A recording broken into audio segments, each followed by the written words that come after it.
All right, guys, this is Chris Ransom of Draft Utopia. We are here. This is the March Madness 2015 NCAA Tournament Bracket Special. We believe that Kentucky will get the 1 seed in the Midwest bracket. We also believe that Villanova will get the 1 seed in the East bracket. Virginia will get the 1 seed in the South bracket. And Wisconsin will get the 1 seed in the West bracket. That's what we believe at this point. But we're waiting to see what officially happens at 6 p.m. Eastern.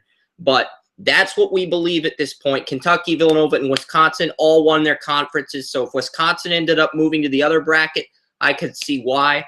So that's something we're looking forward to here at Draft Utopia. So we'll see what happens here at 6 p.m. at the top of the hour.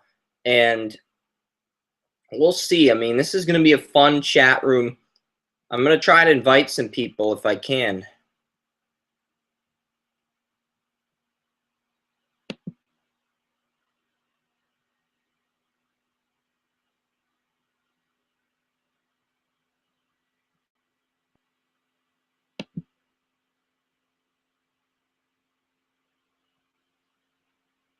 No, we're not going to do that.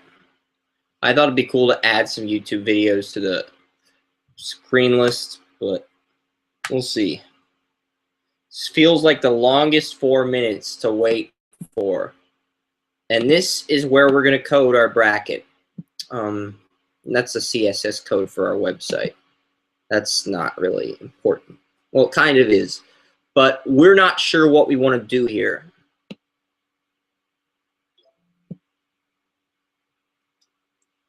That's okay, so if Kentucky were to win in the next bracket, we could just do something like this. Tell us what's better.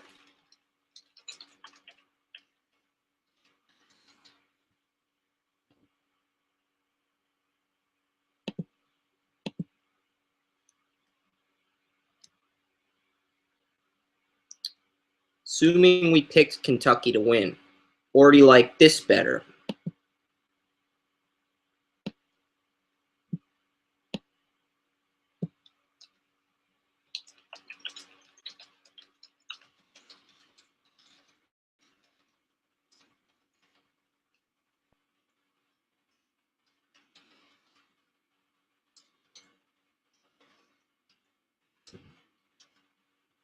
So we go to class, we type in class equals pick'em, and then we put Kentucky's visual bracket. That's the UK Kentucky logo that we use on our site for our mock drafts. But we made it just small enough so it fits the bracket, and you can see the UK. I want to use that for our logos, but we'll see what happens. We'll see what the brackets do, and if there's some images for the bracket thing, for bracketology, we might just go with that.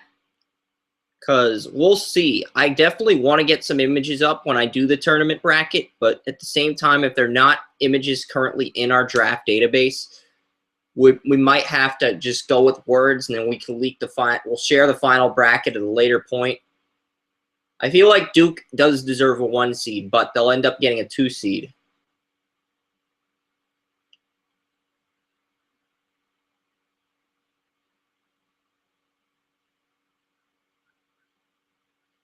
Well, it's in the South. I mean, are saying Duke might get it now instead of Virginia, so we'll see what happens in the next 2 minutes, but I honestly like the idea of putting logos up, like visuals up for each team that wins, because you can see the UK and Kentucky. I know it's difficult to see, but you're capable of seeing it. And when we do update and finalize this bracket, we want to have the images up on our server for all of the teams. So maybe we will get the images up and put them in our cPanel X. Like, you guys can see my face when I do that and some other things. Well, I get the images up. So, yeah, because our podcast, we're going to do our podcast, Joey Potter and I, at 7 p.m. on TalkShoe, which you guys will be tuning into, by the way, since we're doing our bracketology special for March Madness. So that's going to happen at 7 p.m. So tournament class equals pick'em. I want to use the images, so I'm guess that's what we're going to go with. We'll have a list of all the teams playing in the opening round, and for the wild card games, we will list the winners with visuals. But I do want to use photos for the other games, for the other 32. Like the teams that are in the play-in games, we'll use an image for. We won't use an image for those games. We'll try to respect that, but it's going to be fun to see what happens with these brackets.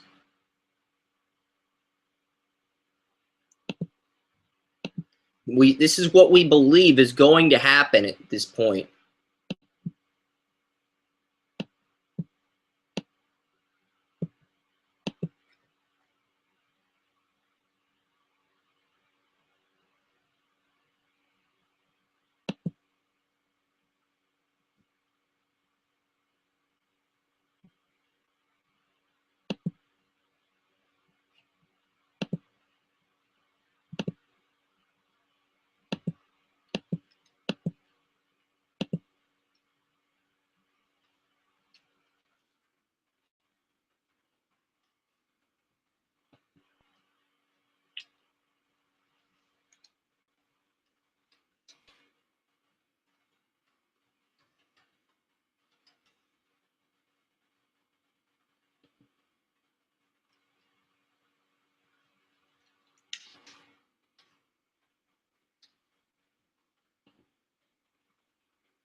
So I'm just sending out some invites here.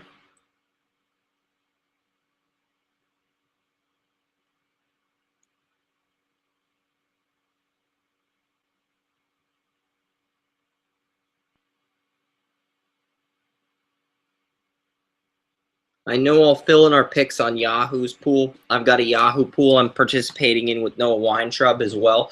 So I'll probably get that up. And do I have Noah Weintraub's email?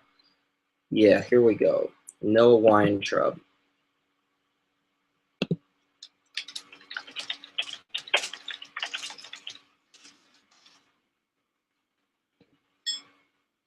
So we've invited those people, those 4 individuals. Let's see if they invite some individuals.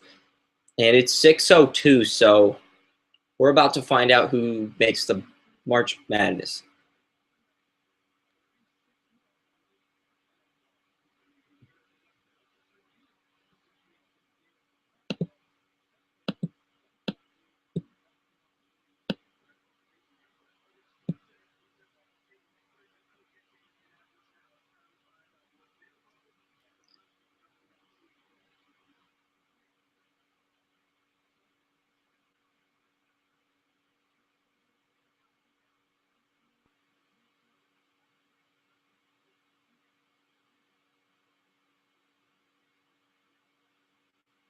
I forgot. That's right. Wisconsin and Kentucky were in like a Sweet 16 game last year.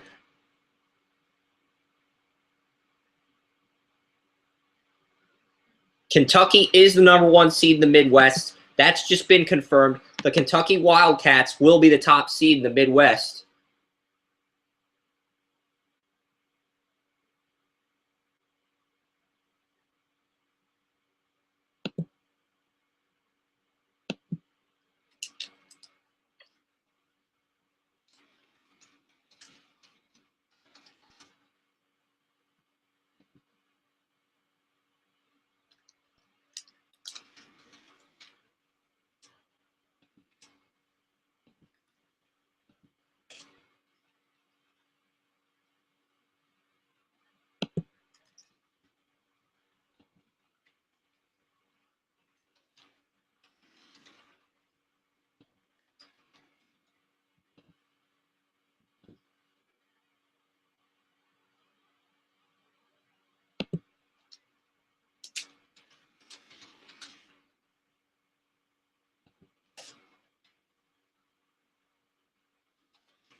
I wouldn't go that far.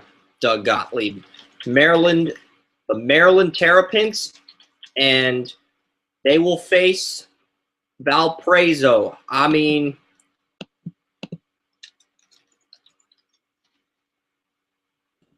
so 4-13 matchup between Maryland and Valparaiso has been confirmed.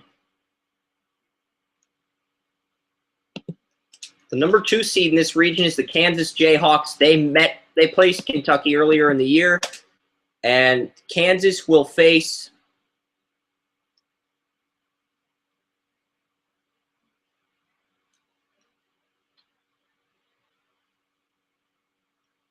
New Mexico State. So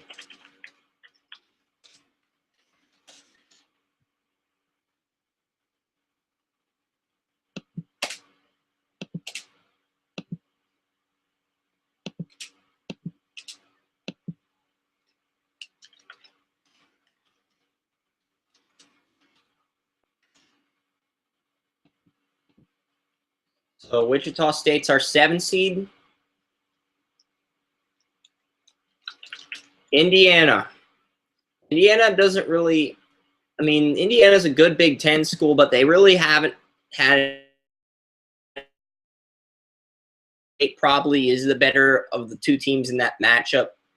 But we'll see what happens. I feel like the Hoosiers could do something, but there's a temptation. I mean, that's a good 7-10 matchup.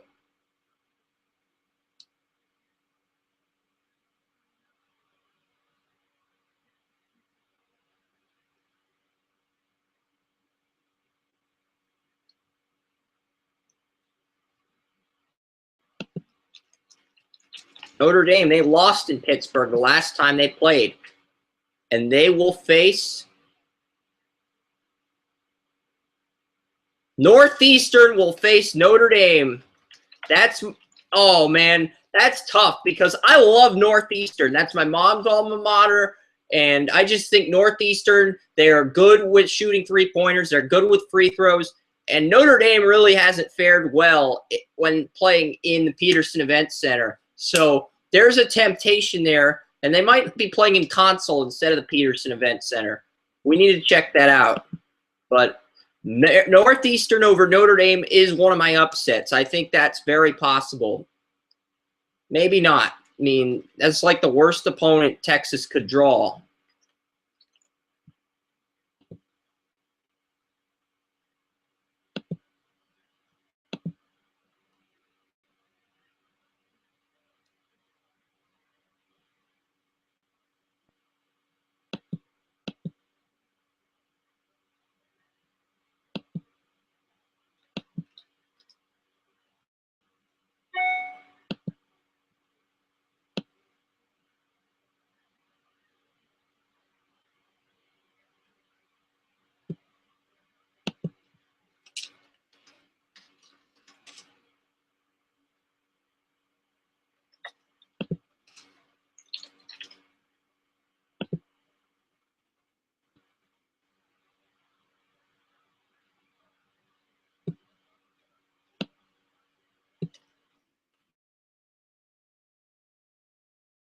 In Kentucky, probably. I mean, Notre Dame, they won the ACC. They have Jerry and Grant. And we really don't know what team is going to face Kentucky yet. That's why that's blank.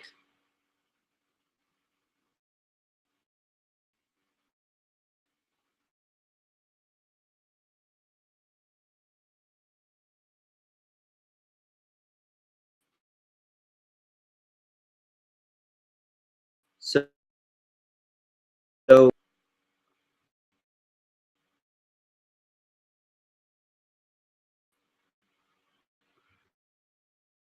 Mexico State will give them a hall pass. And I'm just going to see if we can actually make New Mexico State fit within the bracket if we reduce the lettering.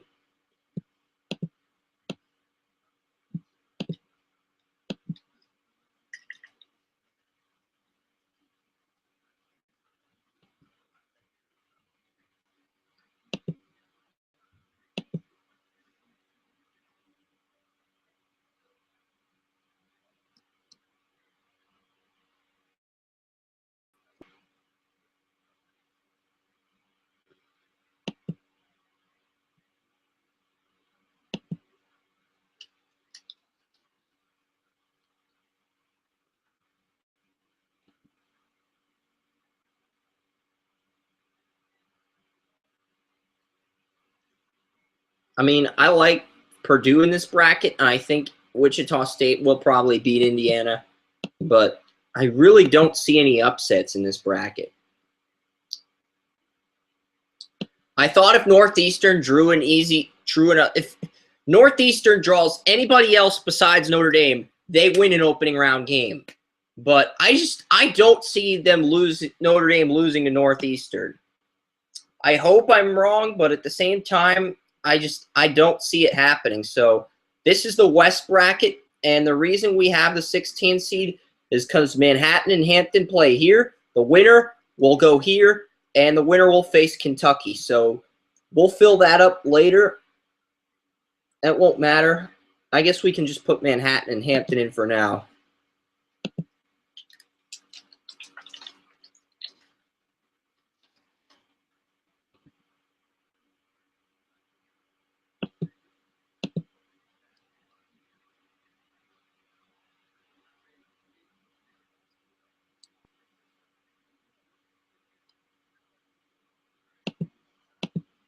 No, we'll put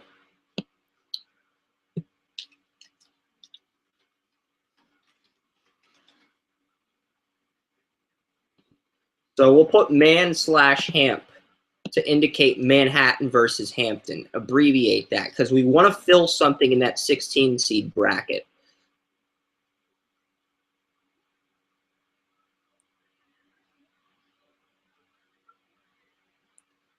They don't speak any English in what?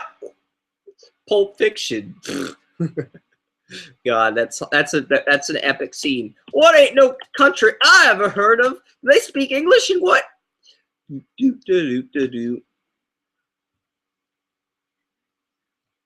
Like New Mexico State, they can't fit the state here, but they get a hall pass because they're a 15 seed in this region. So Manhattan and Hampton are the 16 seeds. For anyone who's curious, those are the 16 seeds, but we can't fit Manhattan and Hampton, so it's Man/Ham in that bracket. And we'll fill in some picks later because I feel like I can use the image search to get the picks up for this bracket pretty quickly.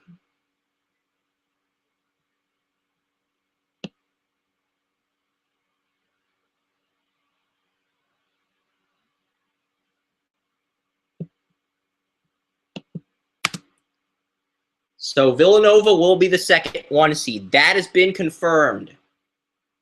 And for some reason, I think they're suspect.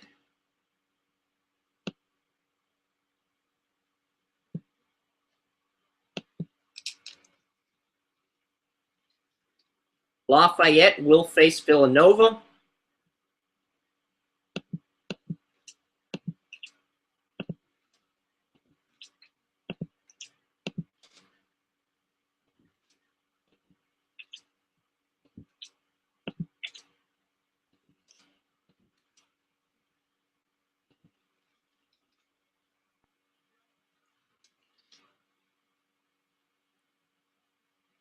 I don't think we can fit North Carolina State into that, so I know we can fit NC State in.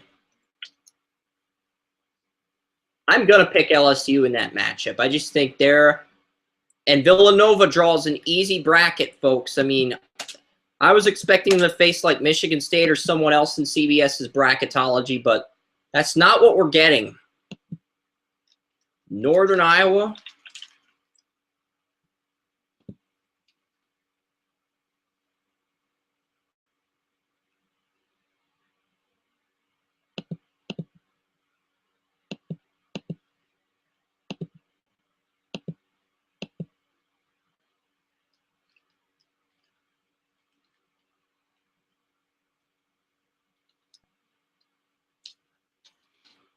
Wyoming Cowboys, so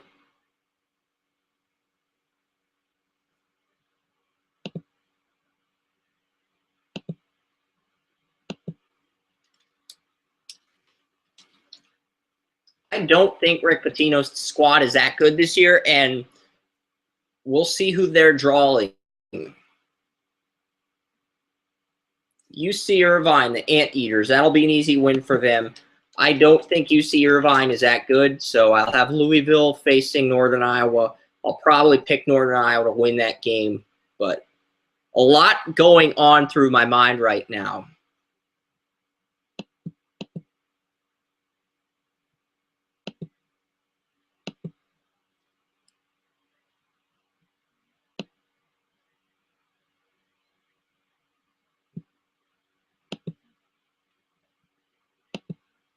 So the Virginia Cavaliers are the 2 seed.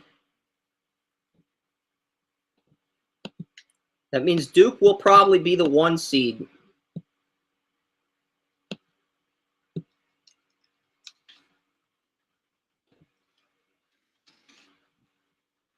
So that means Duke will be the 1 seed in the other bracket.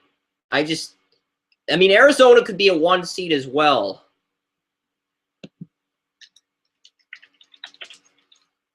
Virginia is going to lose an early game.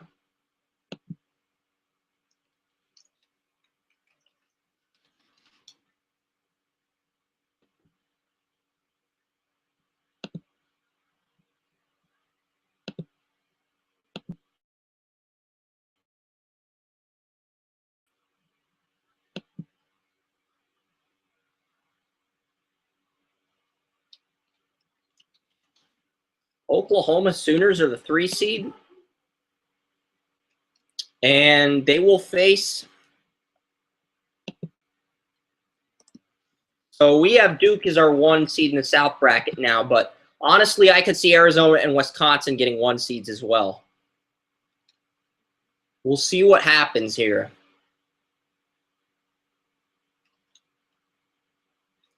Albany Great Danes. That might be my upset. I mean, I've always been a fan of Albany. I thought they were a cool school. So I might pick Albany over Oklahoma.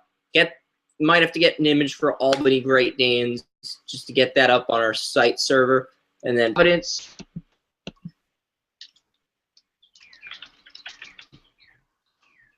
We'll do that later, though. So Providence Friars, they do have a pretty good NBA prospect on their team. So, I mean, in Providence, they could see them in the Sweet 16 facing Michigan State. We'll see. I'm tempted Boise State and Dayton.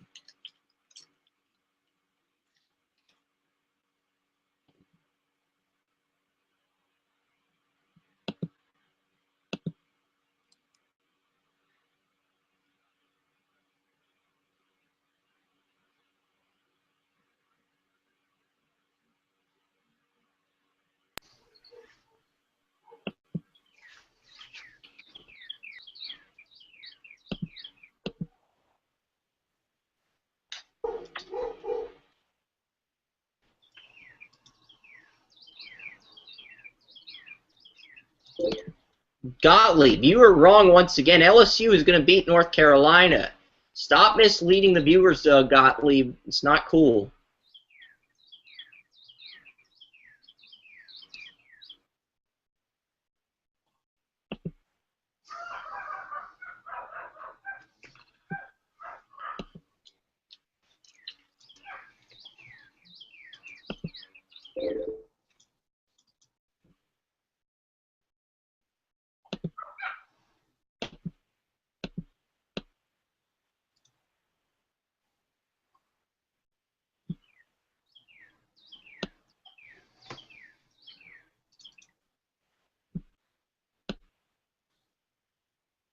Hey, so cool. I'm glad you made it. So there's a lot going on with the brackets in our March Madness tournament special. What do you think of these matchups so far?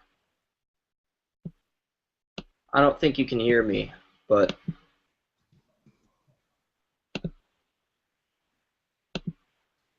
what do you think of these matchups so far?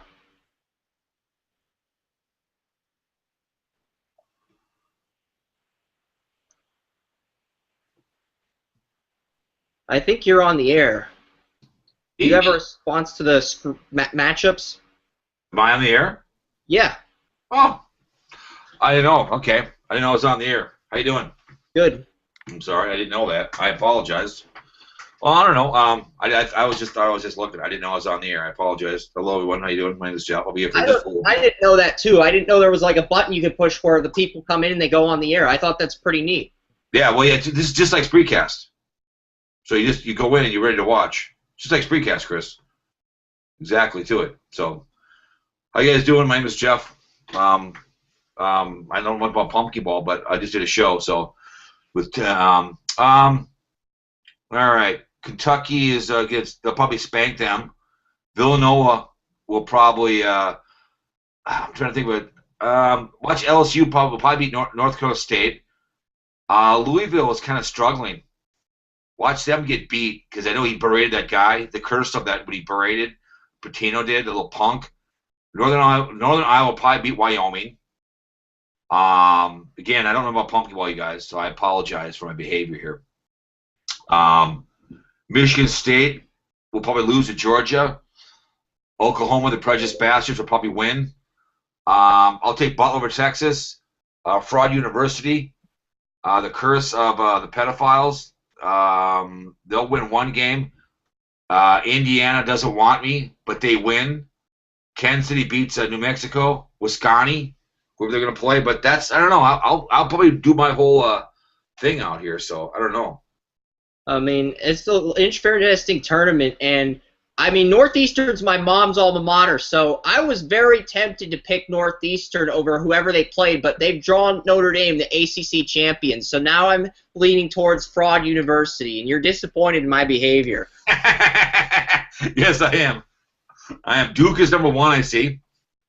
We don't know that yet. I thought Virginia was going to be the 1 seed because I was looking at the projected brackets on CBS Sports earlier, and they said Virginia would be the 1 seed, but then they said they'd be the 2 seed. So I'm guessing either Arizona, Duke, or Wisconsin will be the 1 seed. Arizona won their conference, and so did Wisconsin, but Duke did play a quality amount of teams, and they've been projected as a 1 seed in one of the brackets. Mm-hmm.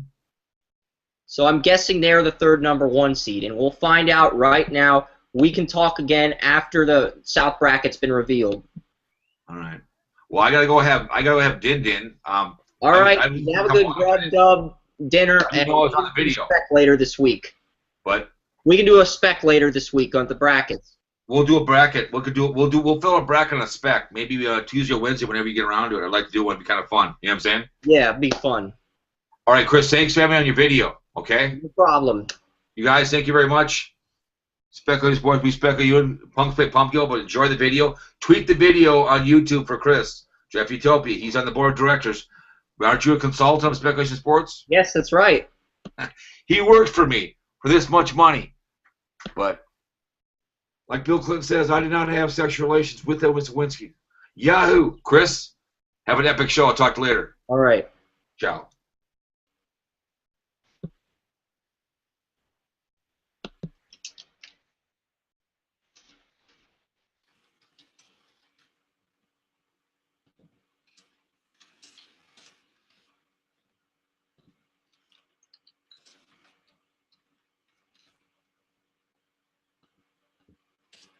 So Duke is just getting a hall pass to the Sweet 16, a Draft Utopia hall pass, and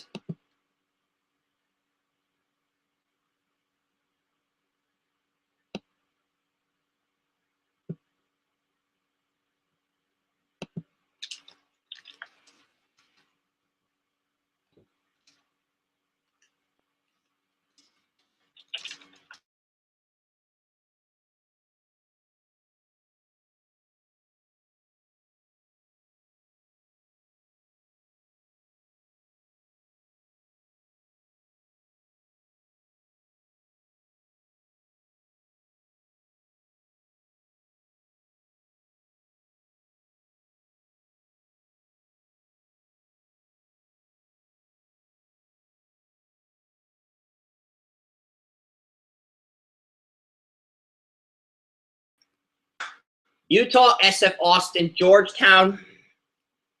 So Utah, SF Austin. So yeah, now I'm gonna have to get out my cell phone and I'm gonna have to write notes on this because the computer's just being a butthole right now. Shit. They'll go over it again. So I believe Utah and SF Austin are the 5 and 12. So.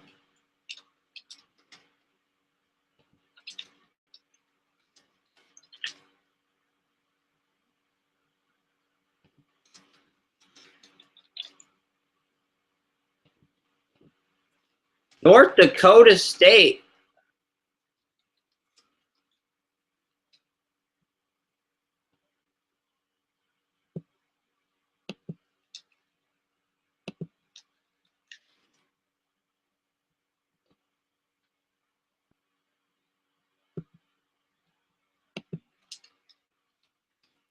Davidson, Iowa. That's a fun matchup. And there is a temptation to take the Davidson Wildcats, folks.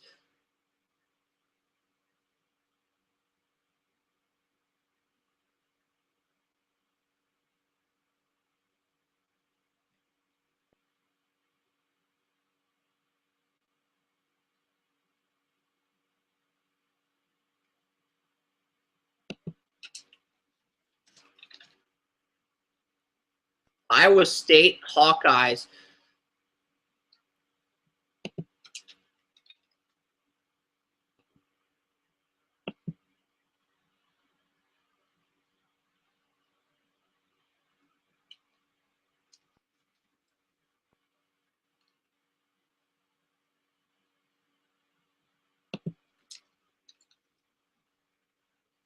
You know I'm picking UCLA over SMU. I mean,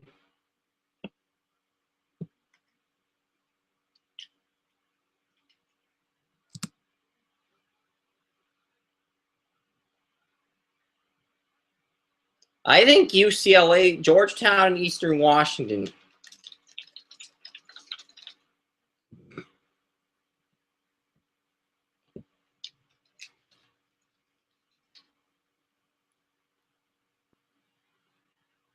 I think Utah wins that game. Georgetown, Eastern Washington might beat Georgetown. I actually agree with you on that, Gottlieb. No, I don't. We'll see what the brackets look like.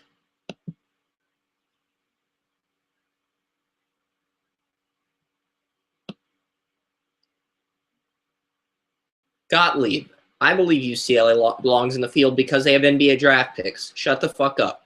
Once again, Gottlieb, your inability to assess brackets is why I'm more qualified than you to be on CBS Sports.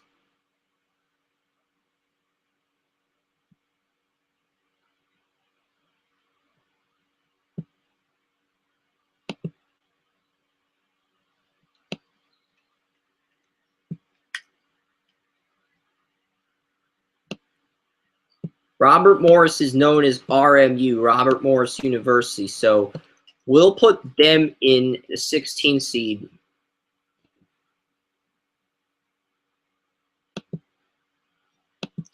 mean, Winston Shepard, I believe, is on San Diego State. So I'll probably pick San Diego State to win that matchup.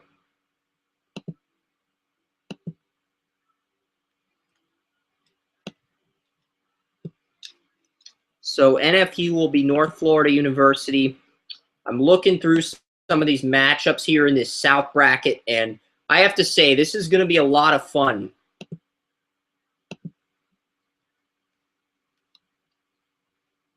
So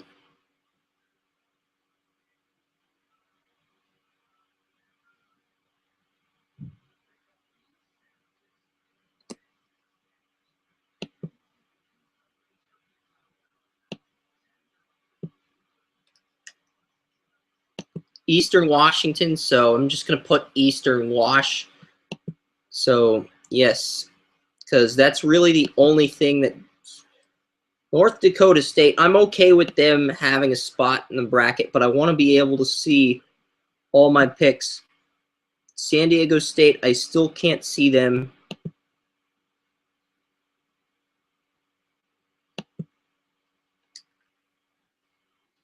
So we'll modify that.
And this sucks because now I have to choose between Wisconsin and Arizona, and I might pick Arizona. I mean, Linsky, Caleb Tarr, Wheezy, all these other guys.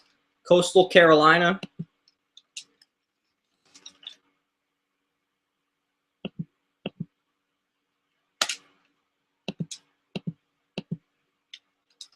Oregon Ducks are in the 8th seed.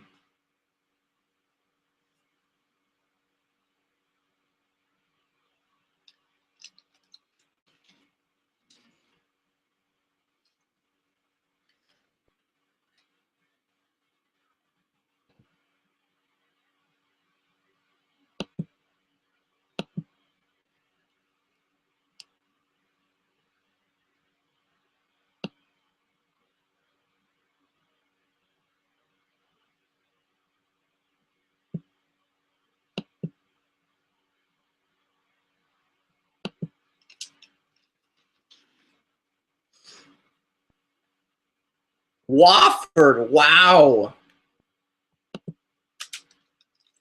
That might be a 5-12 upset, folks. The Wofford Terriers are going to be a 4 seed, and I'm going to guess that Harvard is going to be in the next matchup. I'm going to be pissed if Harvard got an automatic bid, so I'm going to guess they're the 13 seed in the 4-13 match. Yeah, Bobby Portis, NBA guys. That's right. North Carolina. Please don't pit North Carolina against Harvard. I want Harvard to face a 3 seed so I can pick a 14 seed. Ah, I knew Harvard was going to get the 13 seed. Harvard, I can't stand the Tar Heels. I know Marcus Page is a good point guard. I know they have a lot of talent, but I might take Harvard in an upset. I mean, Harvard did it last year.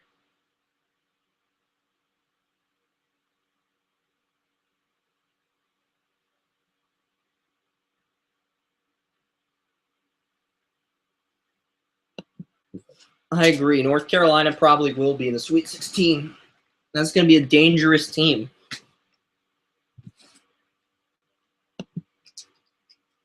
And I might pick North Carolina over Wisconsin. I mean, Wisconsin is Sam Decker, Frank Kaminsky, but Arizona's got Caleb Tarwuski.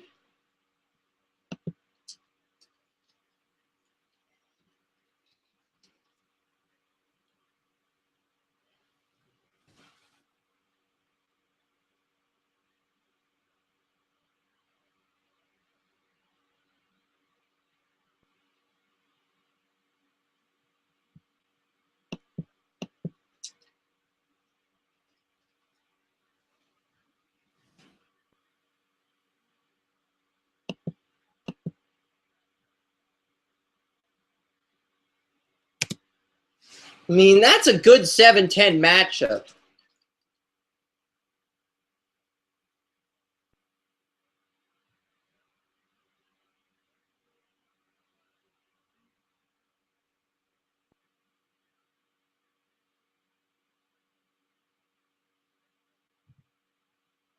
I agree with you on that one, Gottlieb. I mean, that's a tough one to decide, but D'Angelo Russell is the sole reason why I picked Ohio State as well.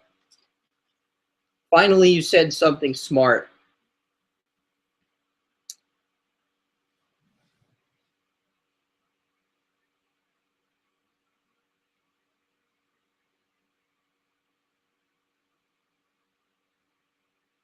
Yeah, no.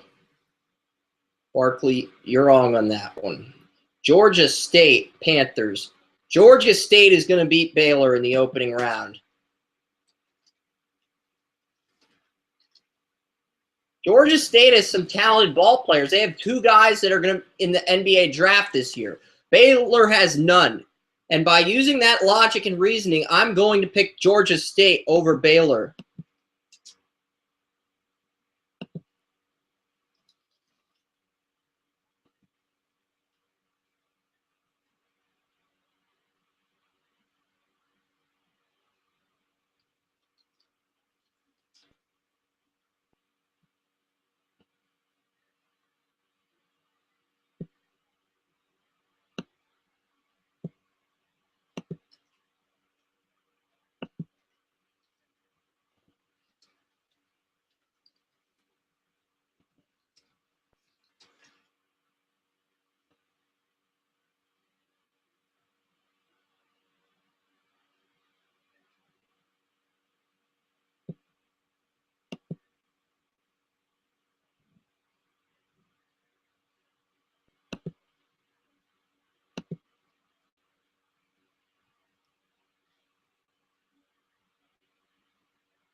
picking Georgia State to beat Baylor, so that's going to be our bracket, and everything is set up.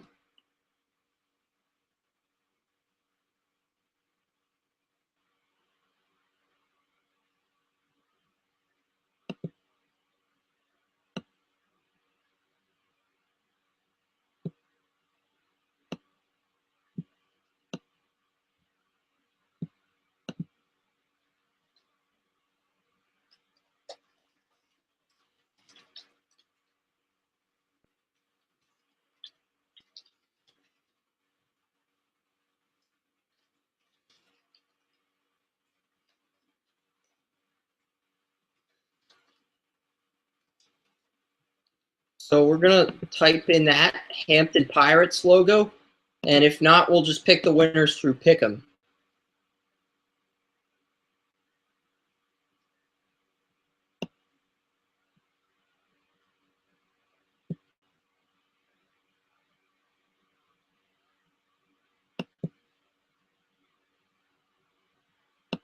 Gottlieb, I'm going to pick UCLA to win, asshole. So why don't you just shut your mouth and stop motivating the Bruins to win?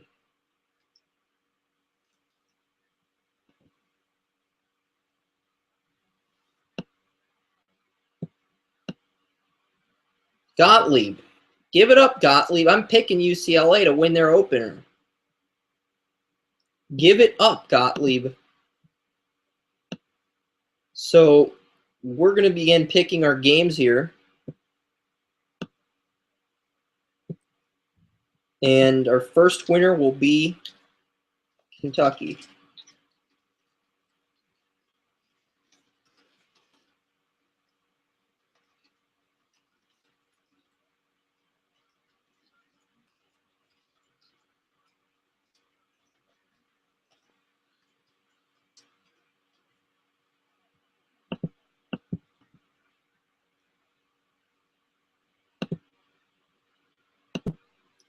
So, yeah, I really don't know who's going to win these 16 matchups, but I guess I'll make my picks. I'll go Hampton. I'll go Dayton. Like, I really don't care about these play-in games because I think they're meaningless, but we'll go Robert Morris. And we'll go with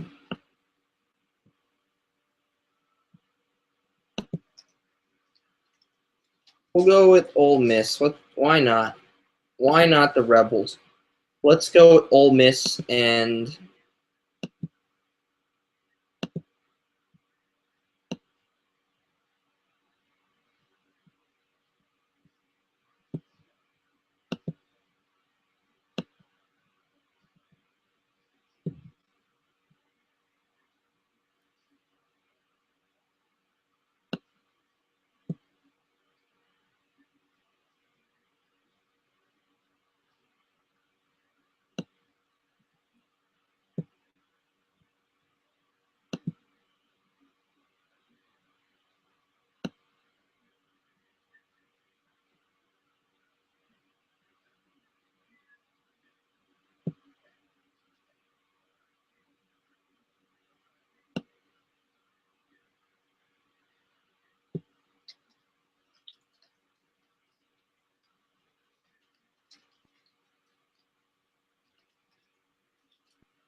so we're gonna figure out why this isn't working.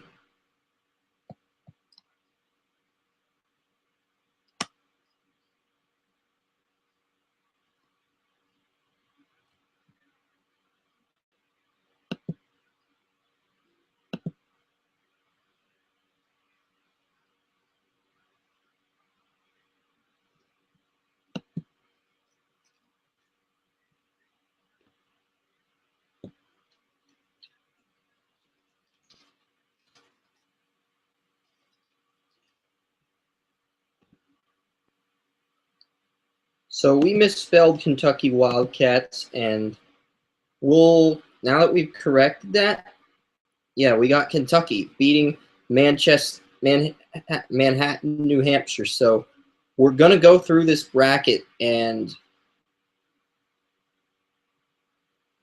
I don't really believe there is a team in this bracket.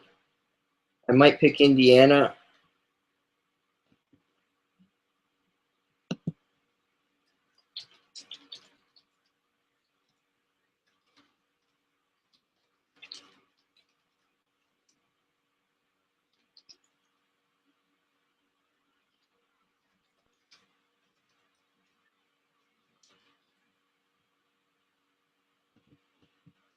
So we got Purdue winning that game and meeting Kentucky.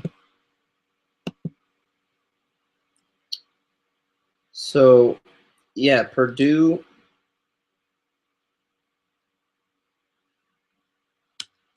That is a Purdue logo. It's not the Cincinnati Bearcat logo. It's the Purdue logo.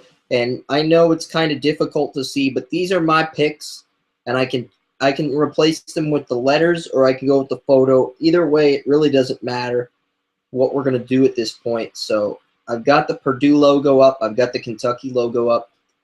I just figured since we're making picks, when the tournament starts, I am going to list the official winners by seed to make it simpler. But for now, I am going to go with this visuals, and I'll go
I am going to pick the Texas Longhorns over the Butler Bulldogs.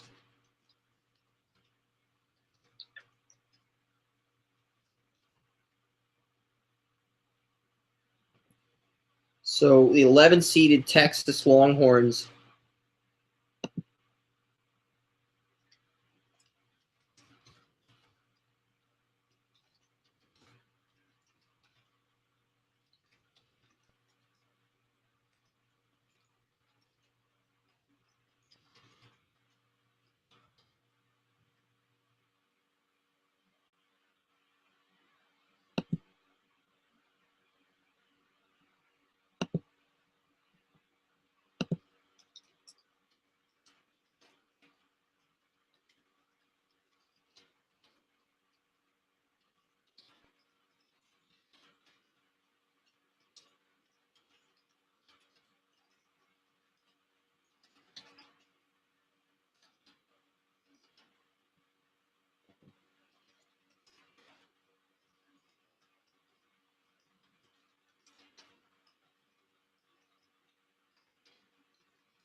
So there are going to be some games on 6:40, 9:10 Eastern, and they're all going to be on True TV.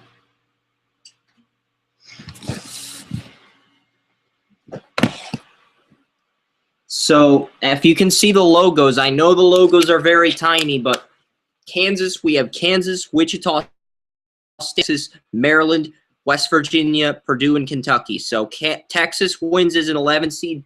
I mean, Texas really –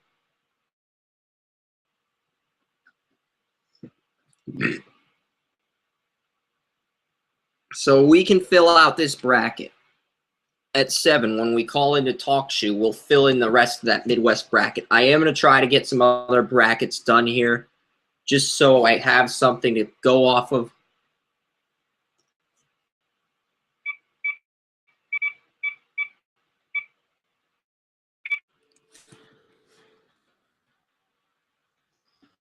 So call into Talk Shoe. We are going to podcast live on Google Plus Hangouts tonight at 11. In order to call into Talk Shoe, just dial 114. Okay, so 724-444-7444. You dial that number, 114-547. Press pound. Then you enter your PIN number. You register on Talk Shoe for free, and you enter your phone number. Then press the pound key, and you're on the line with us. So I'm not sure if Joey's in the chat room here yet. So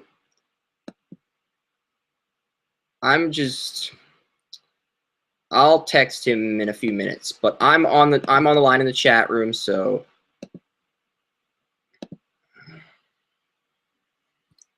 yep. I know what teams I'm gonna pick. For March Madness. I'm just trying to see how many games I can get in before the 7 p.m. One, I have to fill in my entire bracket. I'm going to have to fill in one of the brackets at a time. Like what we're going to do here on Talk Shoe here is we're going to have the NFL free agency, and then we're going to talk about the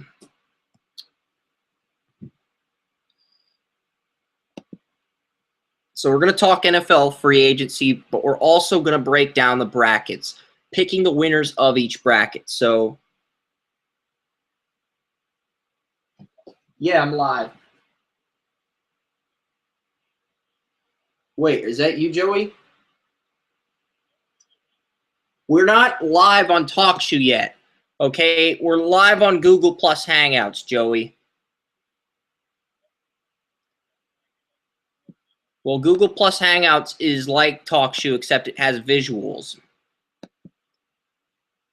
And I can show my code or my visuals or whatever. So we're going to start at 7 p.m.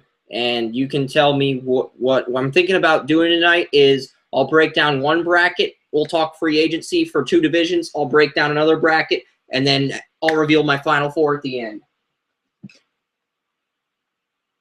So like if I broke down the Midwest bracket, we'd talk about the AFC and NFC North divisions first. And then I'd do another bracket. We'd do the AFC East and NFC East divisions after I did the East bracket, and so on and so on.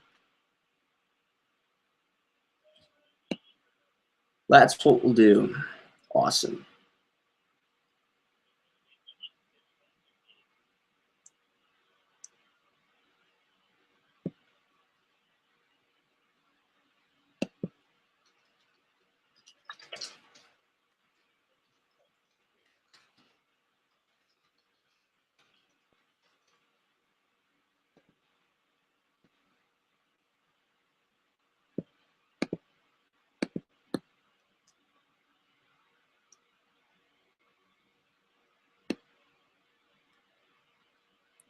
Okay, that's not good. I need to reduce the size. But I can do that. I can type in class equals pick'em, and then it'll make the font, the width 80 pixels and height 10 pixels. And I know that's small, but that's the exact size of our brackets. So I basically have to adjust my photos to fit that size. Or I can type the team name in, but we'll see what it looks like. I'll show you what it looks like after, and you can tell me if it's good or not. Because if it's too small to see the logos, we can just type in the words. I mean, But I've got Villanova beating Lafayette in the first game of the East bracket, but that's going to be the second bracket we reveal later.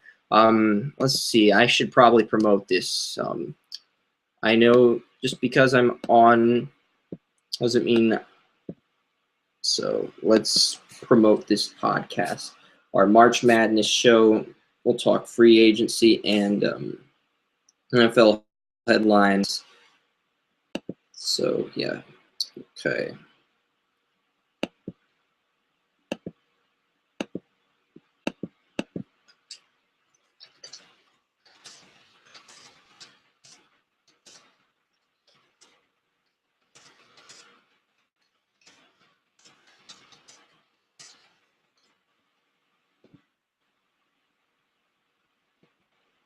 So let me just.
So I'm just getting ready to promote us through Twitter whenever 7 starts. I know it's someone said Selection Sunday NFL Network. What do you think we're doing on Google Plus Hangouts? I'm coding brackets, visuals, and we're also going to talk NFL free agency in 4 minutes at the top of the hour. I'm just getting something set up here.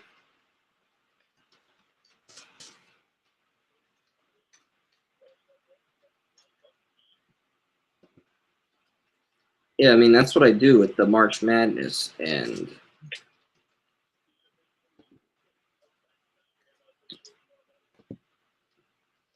what?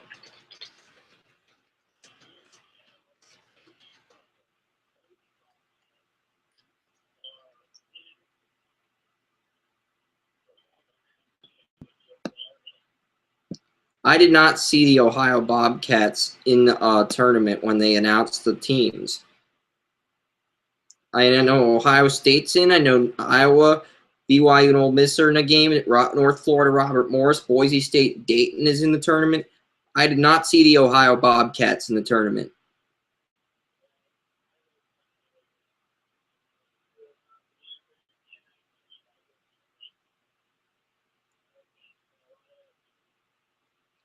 Well, Ohio State's going to face Virginia Commonwealth in the opener, and that's going to be an awesome game whenever we get to that. So.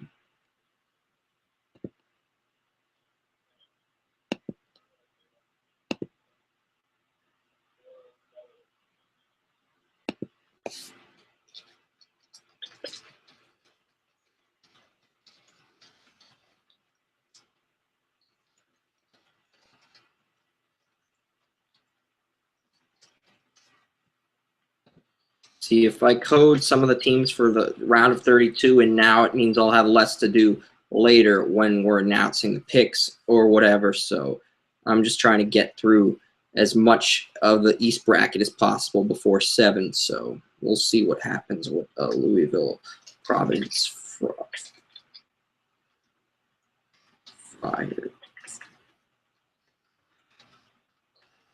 Space Friars. Come on, Providence.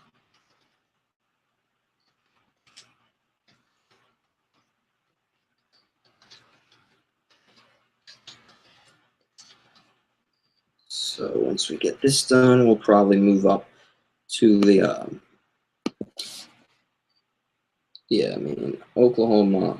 I don't think we have all many great games up, but we'll see if we do. If not, we'll just pick Oklahoma.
Awesome. So, wait, crap. I put Kansas's logo in instead of Virginia's on the second East bracket. But, yeah, I've got our round of 32.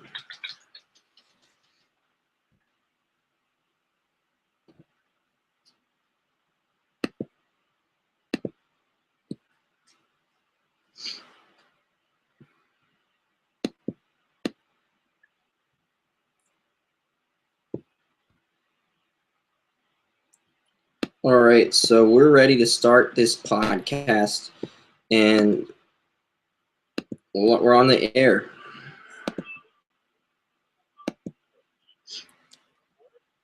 Welcome to tonight's edition of March Madness College Basketball. We're also going to talk brackets, and we're going to talk about the games that are featuring the free agency. Like, I'm going to break down the Midwest bracket, and then Joey's going to talk about AFC and NFC North signings. We'll touch on that as well. And then we'll do the East bracket, talk about AFC, NFC East signings, and then we'll keep going and see how much we can get done. So let's start off with the Midwest bracket. Kentucky's going to face New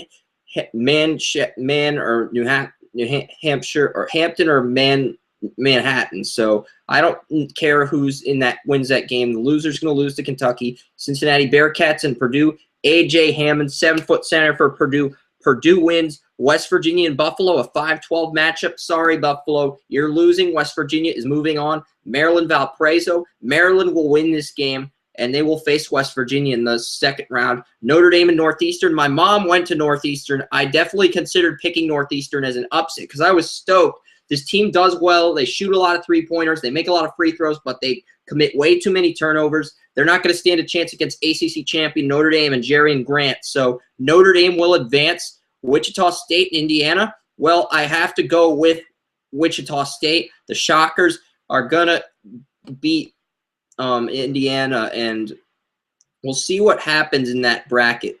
But at this time, I've got to say that it's going to be fun to see what happens with that bracket. So round of 32, I'm going to go with the Kentucky Wildcats over whoever I have them playing. I think I have them facing Purdue Boilermakers. I just think Kentucky is just too stacked this year, And it's just they've got guys, Trey Lyles, Karl Anthony Towns. They've got guys that know how to play at a high level on every night. You've got Dakari Johnson, Willie Cauley-Stein. This is a team that just gets things done. And we'll see what they do in the Sweet 16. But at the same time, I'm head over heels about some of these games. I'm not sure who to take. And it's really difficult to project a lot of this stuff. I think there's 4 teams in the Sweet 16, and then there's I think, yeah, that's probably what's going to happen. And then there'll be 2, 1-1, 2-2. So that's for the Elite 8. Okay, good. So I'm just making sure my code's working here properly. And the next game is West Virginia and Maryland. And I'm going with West Virginia. They have a guy named Juwan Stanton. He reminds me of Kyle Lowry, and he's a point guard for West Virginia. So I'm taking West Virginia to beat Maryland simply because of that. So the 5 seed West Virginia Mountaineers will go on to face Kentucky in the Sweet 16. You're looking at some of the other games as well. We're going to have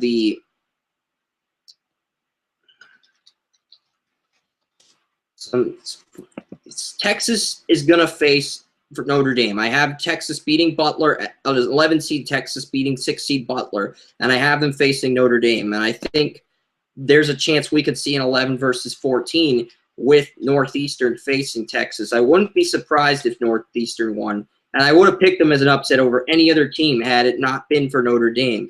And they've done that. All the small schools, Harvard has to face North Carolina. All the teams that I was going to pick as upsets, they put them against good teams. So now I have to think twice about picking them as an upset. And it's not fair that they're doing this to me, Joey. It's really not fair that they're picking the teams that I want to pick as upsets and putting them against good teams just to screw with my bracket.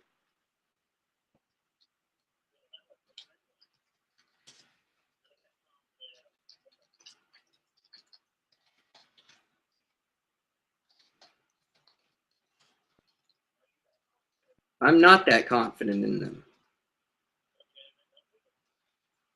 So Notre Dame will go to the Sweet 16, and I know Doug Gottlieb was talking big about how Wichita State's going to beat Kansas, but they made the Final Four last year. They lost Clay Anthony early.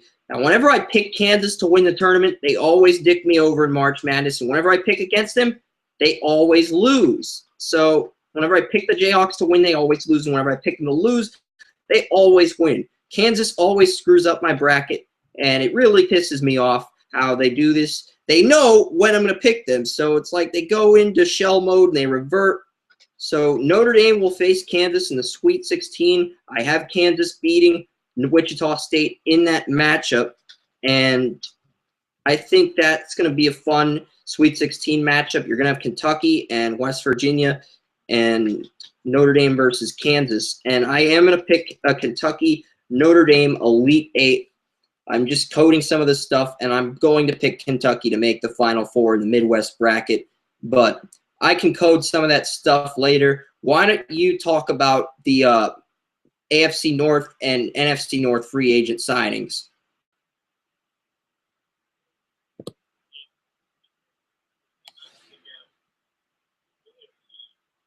Okay, let's start with the 4 teams in the AFC North. The Ravens, Bengals, Browns, Steelers. It feels like those teams didn't do much, and they're trying to rebuild through the draft. Maybe I'm wrong there, Joey, but it feels like those 4 AFC North teams. The Bengals did get A.J. Hawk, and they brought back Ray Maluga, but it feels like AFC North, these are teams that build through the draft. You know that. We know that. So I feel like that's what we're going to see.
Yes, they do. A.J. Hawk played left outside linebacker at Ohio State.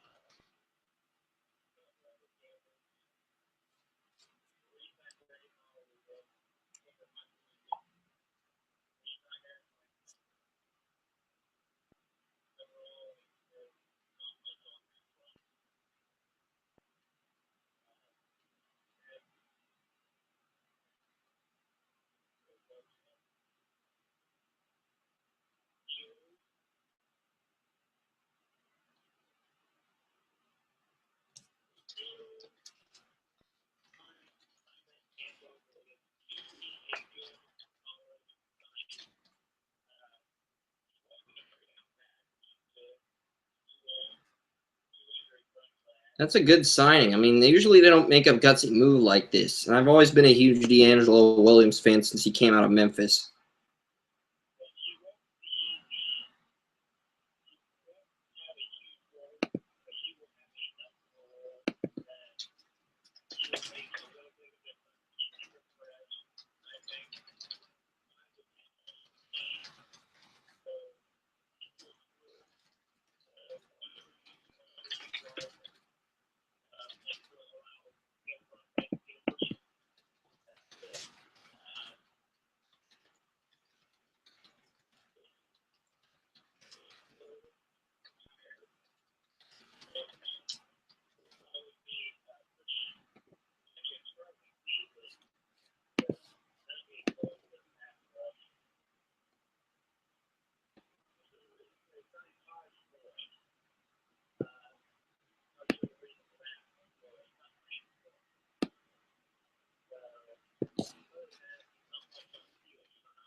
It is a big pickup for the Chargers. I mean, Jacoby Jones, he'll be a complimentary slot receiver type guy in that system. So I'm really looking forward to where that's at.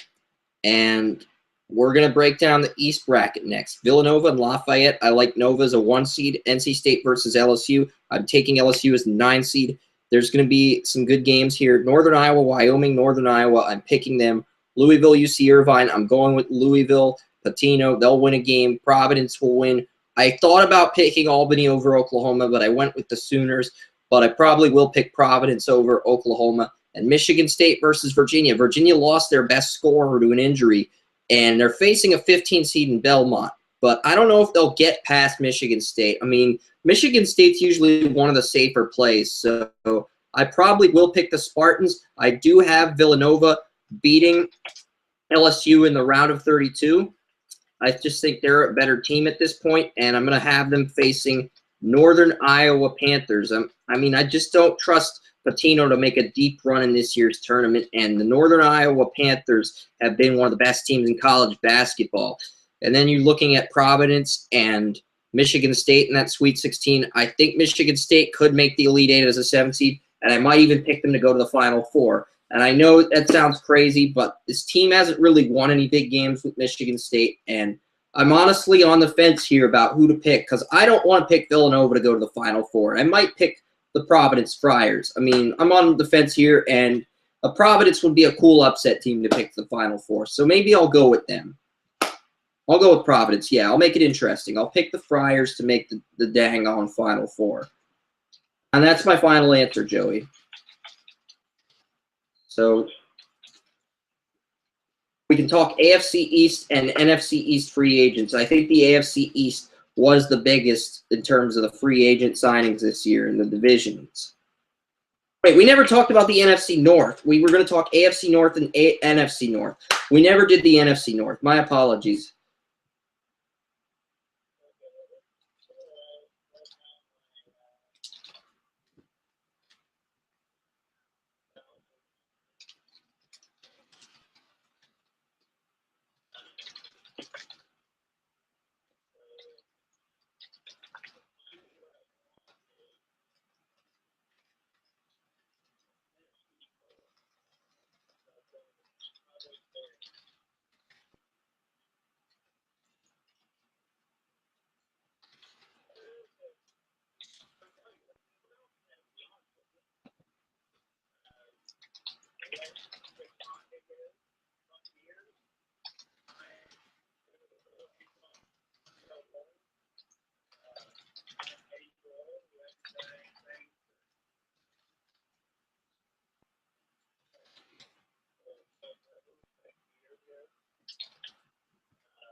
NFC North, the Detroit Lions, they lost Nick Fairley and Ndamukong Suh. They're switching to a 3-4 defense. What do you think that transition is going to be like?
Vikings and Packers are the two teams in there, right?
Do you think the Vikings trade for Mike Wallace impacts their team chemistry? And what about Adrian Peterson?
It may have been, but this is something that's going to make or break Bridgewater's career, this Mike Wallace signing. And that brings us to the AFC East with the Dolphins, the Bills, the Patriots, and the Jets. And we might as well start with Miami because that's who we were talking about.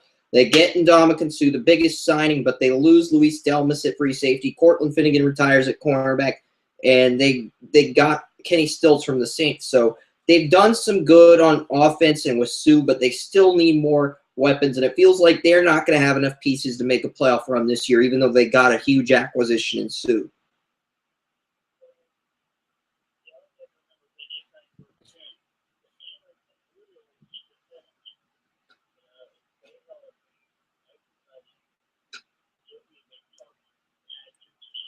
If you get Devontae Parker, Stills, and Jordan Cameron, and they all stay healthy, this team could go 8-8 or 9-7. I'll go that far.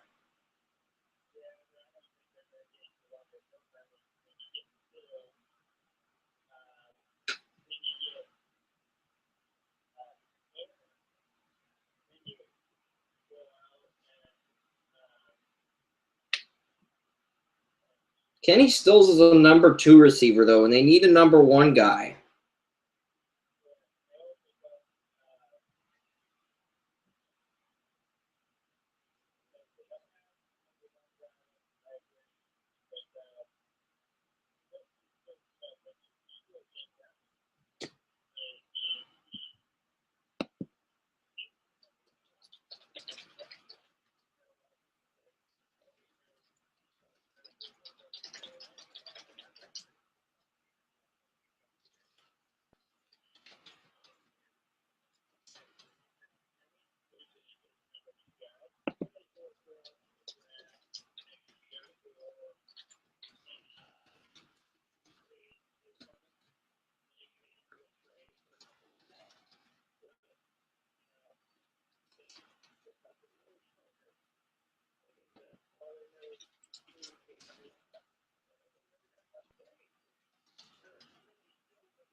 Agreed. That's what you're going to have to look at. But I honestly believe that he's a number 2. That's what my gut tells me, and that's what my heart tells me. But we'll see. The next team, the Buffalo Bills, they traded for they got Matt Castle. They traded for LaShawn McCoy. They gave up Kiko Alonso. Break down this team. What did you think of their moves?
Yeah, we'll talk about the Patriots, my team.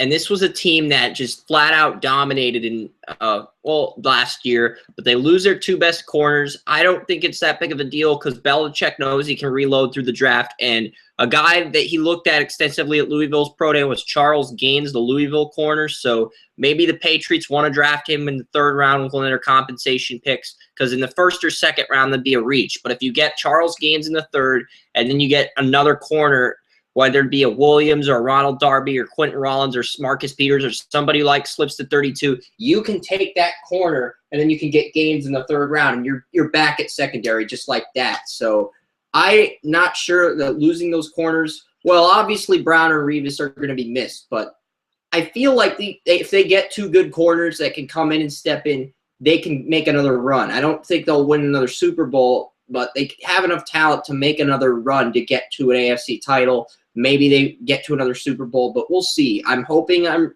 right, but I don't know. We'll see what happens with the Patriots. I like the Sheard signing.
Willie McGinnis.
Agreed. I think they did a fantastic job with this signing.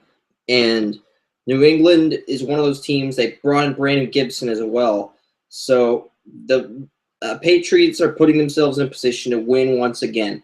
But the biggest free agency came to the New York Jets, the team that took Revis from my Patriots. And you're also looking at they trade for Brandon Marshall. So they also brought in Antonio Cromartie. They've re-signed Bilal Powell. They brought in a left guard. They brought in who's James Carpenter from the Seattle Seahawks, and they've re-signed Willie Colon. So Carpenter and Colon are going to be the offensive guards for the Jets, and your right tackle, I think Giacomi. So you're going to have two of the offensive linemen from Super Bowl 48 with Seattle on this offensive line. So this is a pretty formidable New York Jets team now, but they need a quarterback and they need a pass rusher. But if they get those two things at outside linebacker and quarterback for that 3-4 defense, you're going to be a team that's in a position to challenge the Patriots for this division.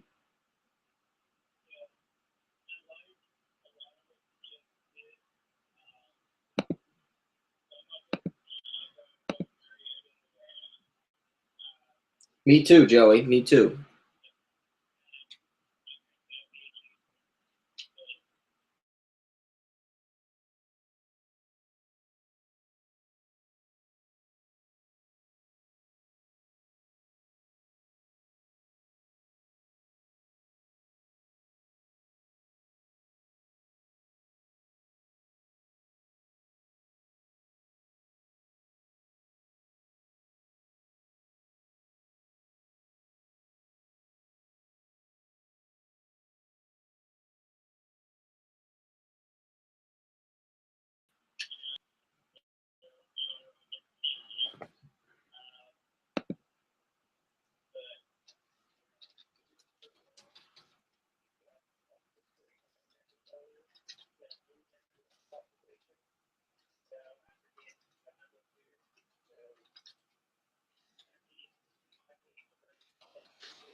Yeah, that will be. But the Jets are in a position for the next year or two where they can make a statement if they get the right quarterback.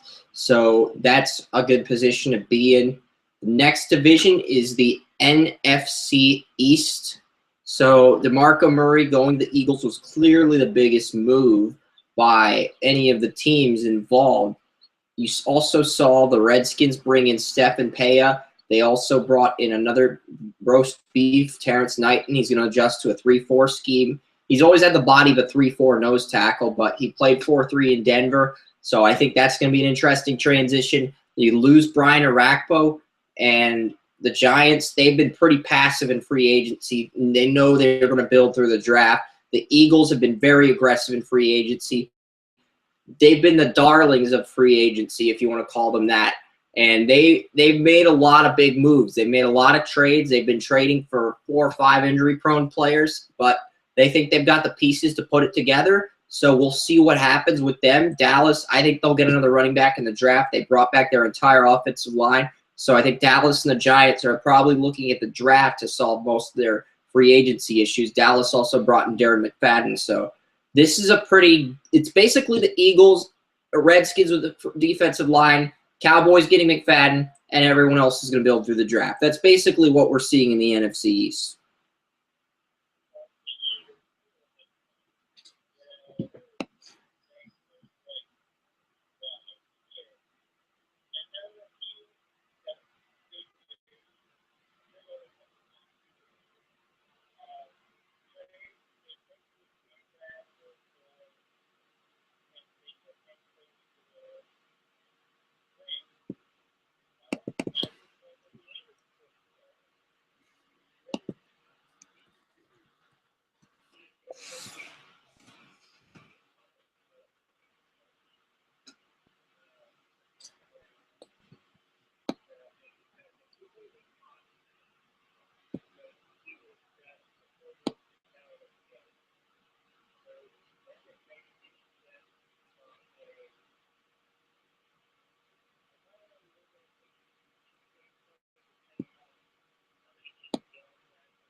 Yep.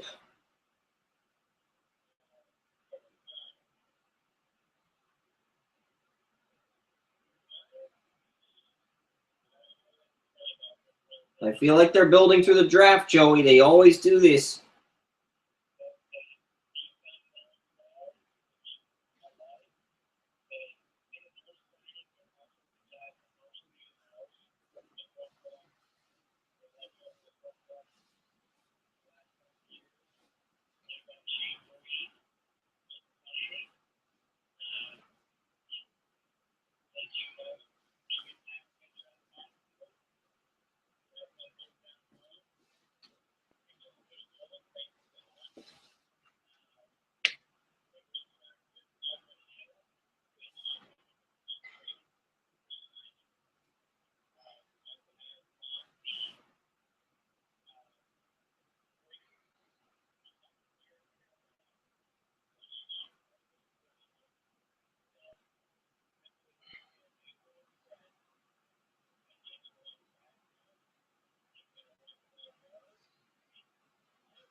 We might need a nickel corner in addition to a boundary across from a Mugamara.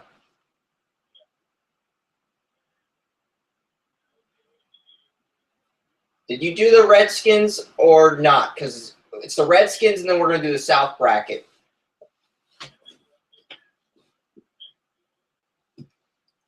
And don't worry, Joey. I already coded all the teams that I think are going to win the bracket, so it won't be as slow this time around. So that'll be better.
Okay, so I did make one change to my bracket. I have Villanova. Instead of them losing in the Elite Eight, I have them losing to Northern Iowa in the Sweet 16. Northern Iowa is just one of the hottest teams in the tournament right now. And I know Villanova won their conference, and they're a 1 seed, but I have to have a 1 seed losing before the Elite Eight.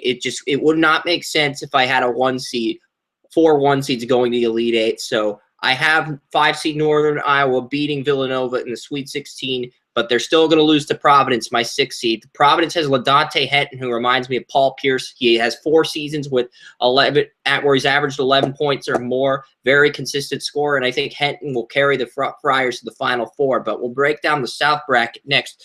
Duke is going to face either Northern Florida or Robert Morris, and they will win. San Diego State and St. John's. I like the Aztecs in this game. I mean, they got Winston Shepard, who reminds me a little bit of Kawhi Leonard. Utah Utes and SF Austin. All the experts are saying SF Austin's going to pull the upset. No, they are not. Utah will win as a 5 seed. They got DeLon Wright, a point guard / shooting guard. Georgetown and Eastern Washington. I'm taking the Hoyas. SMU versus Utah. I mean, SMU versus UCLA. The UCLA Bruins are going to win as an 11 seed. Doug Gottlieb pissed me off today when he said that the UCLA Bruins do not deserve to be in the tournament. SMU does not have Emmanuel Mudiay, their guy that was supposed to commit to that college, who's an NBA draft prospect. And I know they won their conference tournament against Connecticut, but I like what UCLA is going to do. I think they're motivated to silence the critics because most critics believe they don't deserve to be in, and I think they will win a game as an 11 seed. Iowa State, UAB, I'm going with Iowa State. They beat the Kansas Jayhawks to win the Big 12 championship. That means they're legit. Iowa State is one of the best teams when they have home court. They struggle on the road, but when they have home court, man, they can do things. Iowa versus Davidson. Iowa will beat Davidson. Sorry, Davidson, you lose. Gonzaga versus North Dakota State. 15 seed North Dakota State will knock off the Gonzaga Bulldogs in the opening game. It will be the biggest upset of the tournament. And yes, Joey, I am that mad. I am that crazy about March Madness. I won't piss you off with the Dickie V references, but man, I'm taking the Bison of North Dakota State to beat Gonzaga.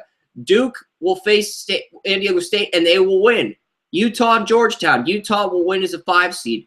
UCLA, as much as I'd like to see them go to the Sweet 16, I just think Iowa State, the fact that they beat Kansas in the tournament, in Big 12 tournament play, I just think they're that much better of a team, and they'll face Iowa in the Sweet 16, the Iowa State rivalry, big rivalry in college football. Those teams are going to face each other in the Sweet 16 this year, Joey. Duke will beat Utah to get to the Elite Eight. Iowa State will beat Iowa, and Duke will beat Iowa State in the Elite Eight. So to recap, we've got Kentucky, Providence, and Duke in the Final Four. And we'll find out who's going to be in the final bracket. And there's going to be a lot of upsets in that bracket. And we'll reveal that at the end after we break down the NFC South and AFC South teams, Joey. So here we are at the AFC South division. What were the biggest moves? We got the Colts, the Texans, the Jaguars, and the Tennessee Titans. We'll talk about the Team Titans, the Tennessee Titans first. The Titans, they bring in Brian Arakpo to complement Derek Morgan. They brought in Parrish Cox from the 49ers to be a boundary corner across from Jason McCourty. They brought in Denoris Searcy and retained Michael Griffin. Plus, there's rumors that Troy Polamalu will go to the Titans if Pittsburgh releases him, and they're probably going to take Leonard Williams with the number 2 pick in the draft. So if you put all those pieces together, can the Titans have one of the best defenses in the league?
He might not be a long-term guy, but he's an upgrade over Blitty Ray Wilson, who they had last year across from McCourty.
Did the Titans get Fasano? All right, so that's the Titans. The other team that had a big splash in free agency was the Colts. They brought back former Hurricanes Frank Gore and Andre Johnson. Todd Harrimans, he can be a solid starter at right guard across from Jack Newhart. Trent Cole, you're going to move Bjorn Werner over to left outside linebacker against right tackles. Him and Walden will split some reps. So I like what the Colts did. The Colts may have released Eric Walden. I don't know, but, I mean, I like what the fact that the Colts have assembled a formidable pass rush. You've got upgrades at all the key positions that you needed to make upgrades at, and basically all you have to do is build through your draft, get 2 guys on secondary, spend a day 3 pick on a running back or a 3rd round pick if you think day 3 is too low. So you just need to make a few upgrades, and you're in position where you have all the pieces to be the best team in the AFC. You have the easiest schedule in the NFL, and you're probably going to get home field this year.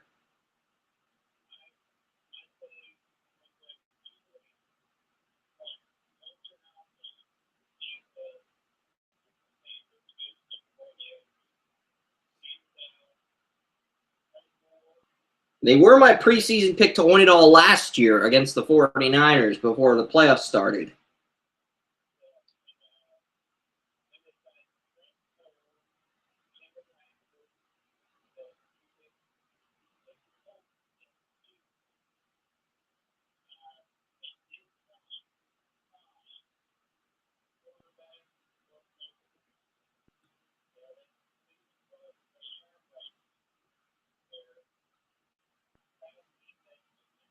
They retained Darius Butler, but that's not really something to be proud of.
So we'll get the Texans. They lost Andre Johnson, and I don't know if they made any signings. They retained Kareem Jackson.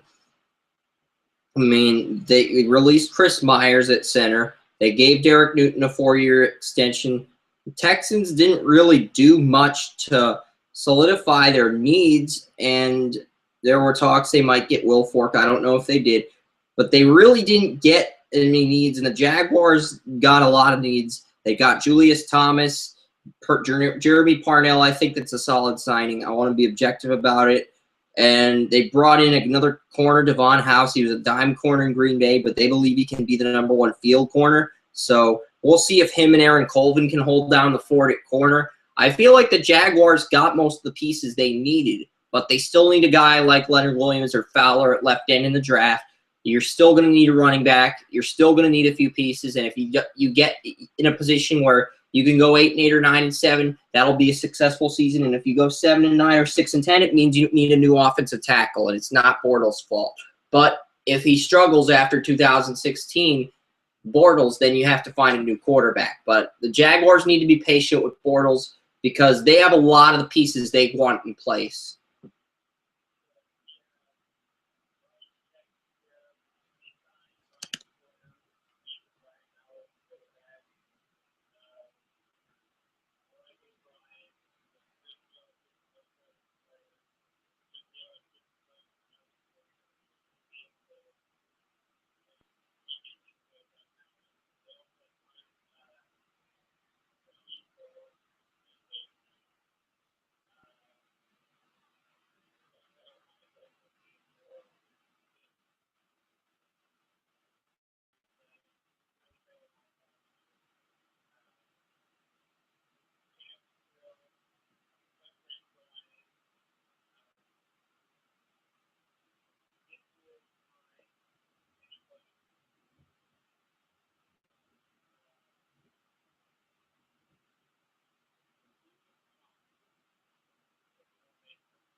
And my other writer does have Amari Cooper going to the Jags in his new mock draft that he's going to release on Tuesday.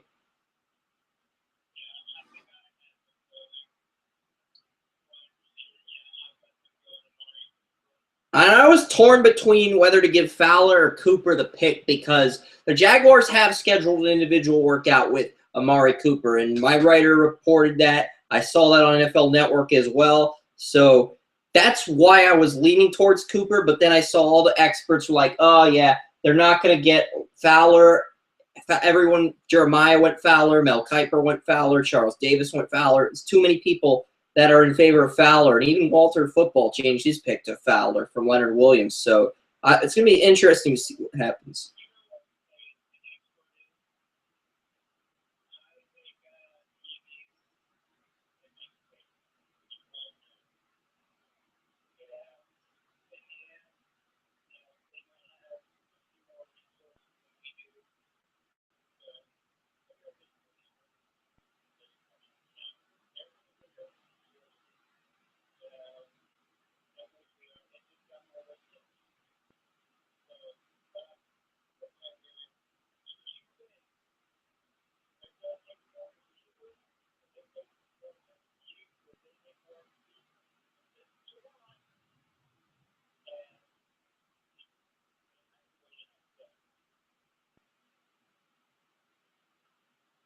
I might make that change in my next mock. I've been updating my mock drafts every Thursday leading up to draft day, so I might give Cooper third to Jacksonville. And I'm not sure where Fowler would fall if that were to happen, and Cooper and White, because NFL.com gave 2 prospects a 7.0 rating or higher, and those 2 players were Leonard Williams and Amari Cooper. So taking that into consideration, maybe the Jaguars go with the best available player. even if it's not at a position of need like defensive end. Maybe they'll do that. If Cooper is the best player and the Titans go Leonard Williams, I think that's probably what they're going to do at 3.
You're also going to have Marquise Lee and Allen Robinson. So you're going to have guys that are ready to step in on 4 wide receiver sets. You can bring in another tight end. So you're going to have options here if you're Jacksonville.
Yep.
I'm having trouble hearing you with your audio. I don't know if you're having some phone problems, but but we'll.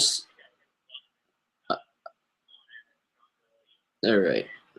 So we'll be talking about the NFC South next. Falcons haven't really done anything. Harry Douglas is on the Titans. We really didn't mention that. The Panthers, they didn't really do much either. I mean, they brought Michael Orr, the blind side. That's really their only acquisition. The Saints have been the most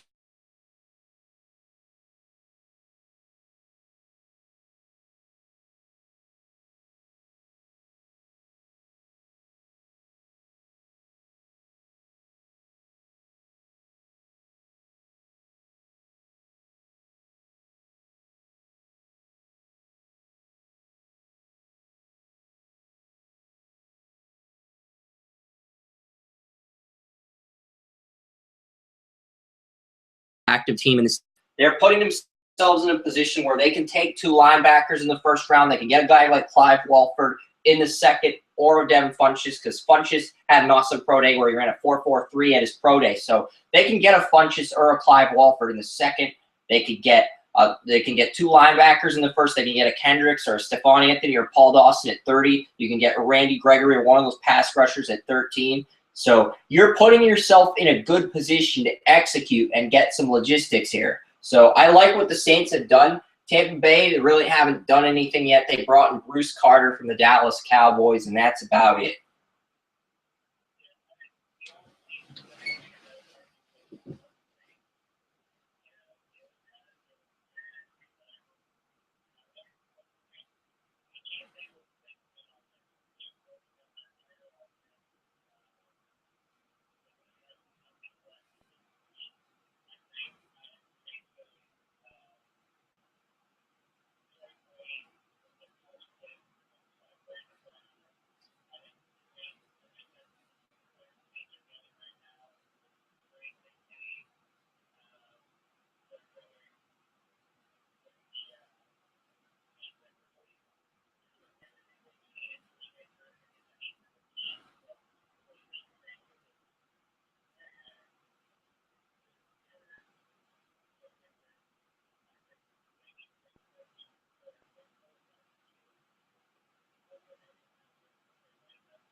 I mean, trading for Mike Wallace was big for the Vikings because it means in next week's mock draft, I'm going to have to put a corner in the Vikings or an offensive lineman. And if I pick the Amari Cooper to the Jaguars and Kevin White to the Raiders, it means there will only be one receiver left. It'll be Devontae Parker, and I could have him going to the Browns. So that would take care of that. And Randy Gregory was 12th to Cleveland, would fall to New Orleans at 13, and I could make Gregory my pick at that point. So, yeah.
Absolutely, and you're looking at that aspect of it, which brings us to the final March Madness bracket before we talk about the AFC and NFC West, and then break down my final four.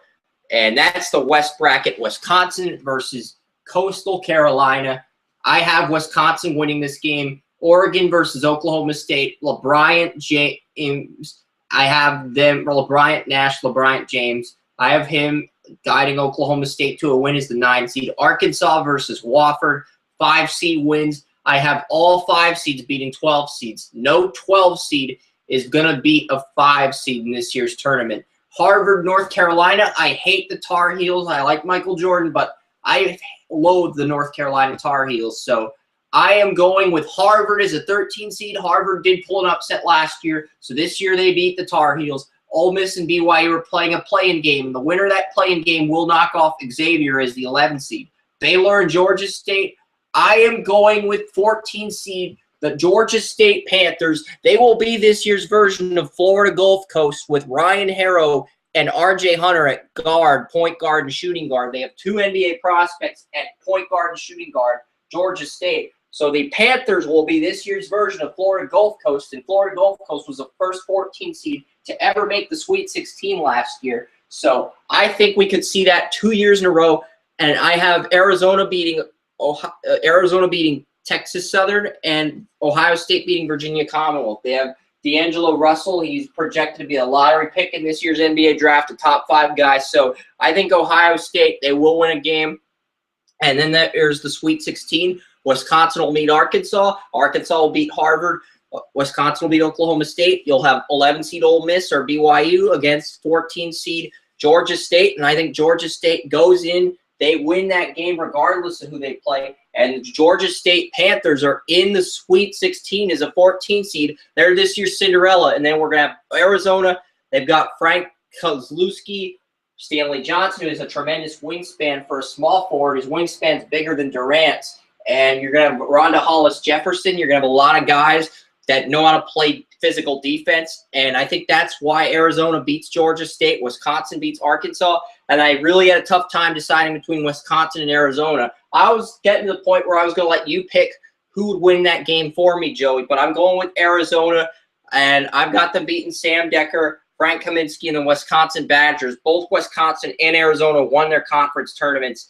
And another breaking story before we reveal our final 4 picks at the end of the show, Colorado State was ranked 30th in the RPI for this year's tournament, and they got snubbed.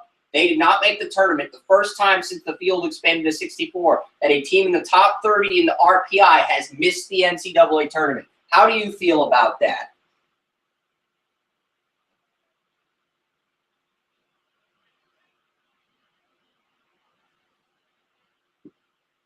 I know you're not a basketball guy, but doesn't that come as a huge surprise to you that a team in the top 30 in the RPI misses a tournament?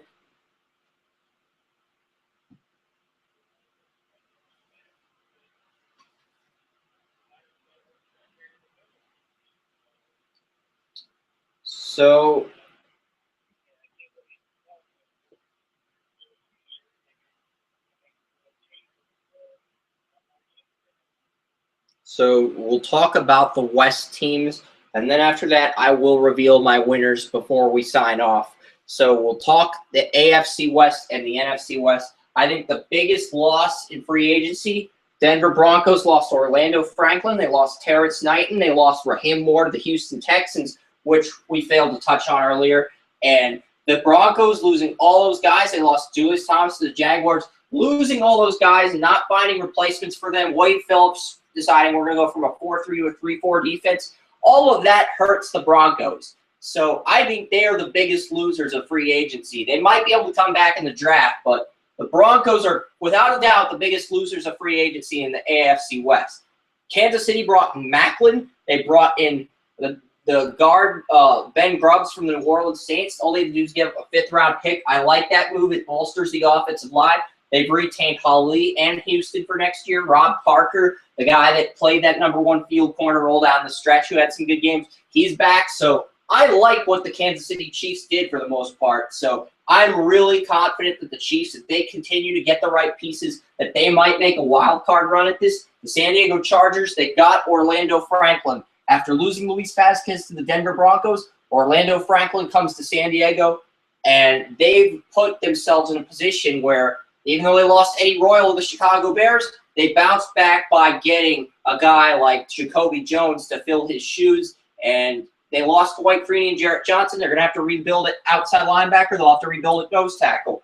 So you're looking at a defense. Sure, you got Kendall Rays, you got Corey Legit, but you're going to need a nose tackle. You're going to need some outside linebackers that can rush the quarterback. And if you can get those pieces in place, then this is a San Diego Chargers team that might overtake Denver in the AFC West.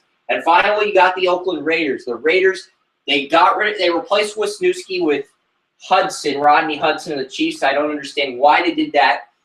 They also brought in Dan Williams from the Arizona Cardinals, and you brought in Curtis Lofton from the New Orleans Saints. Both of those guys bolster the front seven. And I know Roto World has Rodney Hudson ranked higher than Wisniewski, but I think Wisniewski was a better center. So you can tell me what you think on that. But the Raiders, they made a few pieces to bolster their front seven, which means they're certainly going to take a receiver at number 4 in the draft. Probably Kevin White.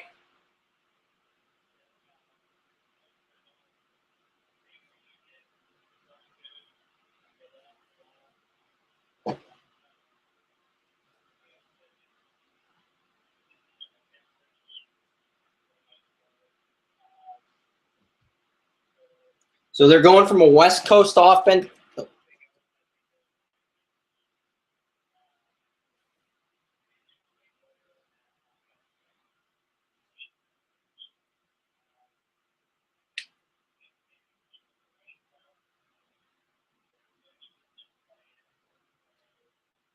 It's not just that. They're changing offensive schemes, too. They call a lot of shotgun plays in the last few years. He doesn't want to call those shotgun plays. He wants Peyton Manning to play under center, kind of like he did when he was with the Colts. And I'm not sure Manning's up to the challenge for learning that scheme. So the Broncos are going to have to learn to do schemes on both sides of the ball. And I think that might keep them from making the playoffs this year.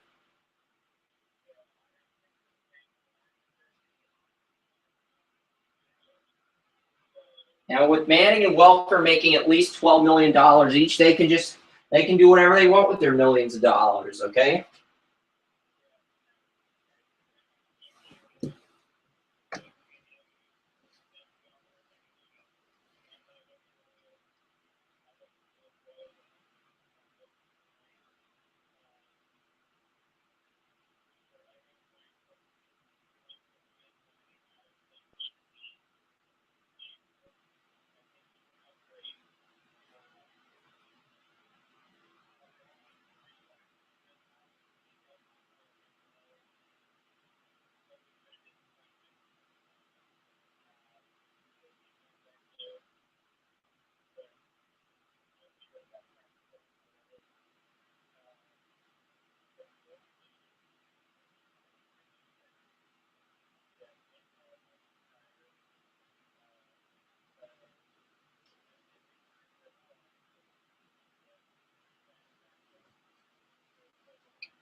There's talk they might move DJ Fluker to right guard and draft another right tackle.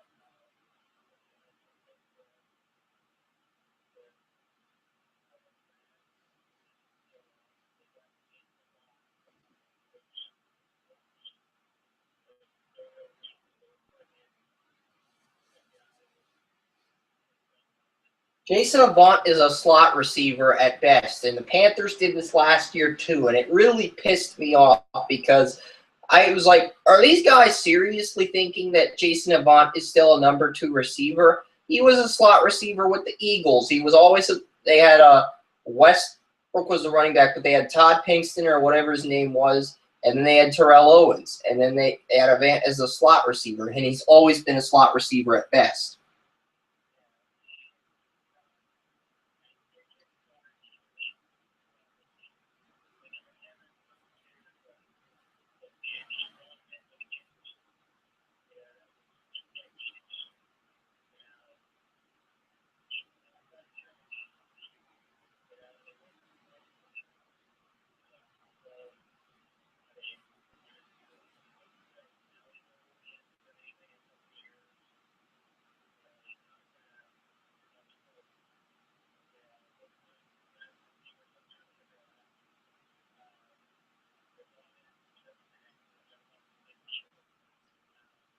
Do you think the Jason Avant signing means they'll more likely take a receiver in the second or third rather than get a guy in the first?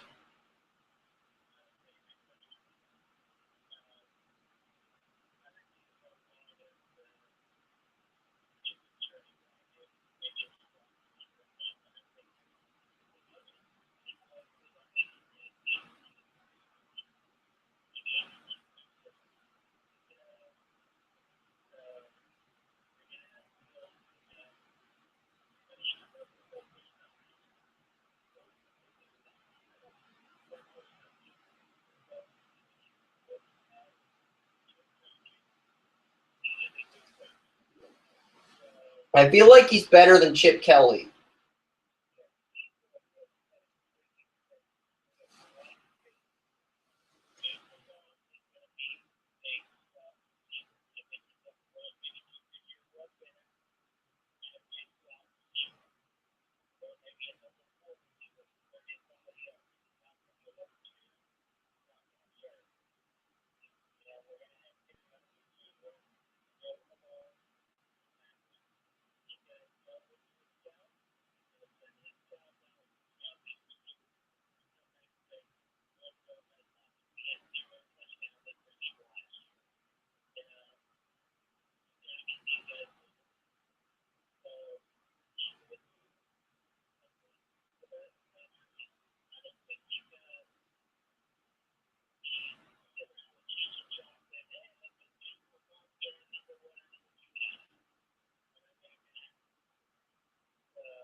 Oakland.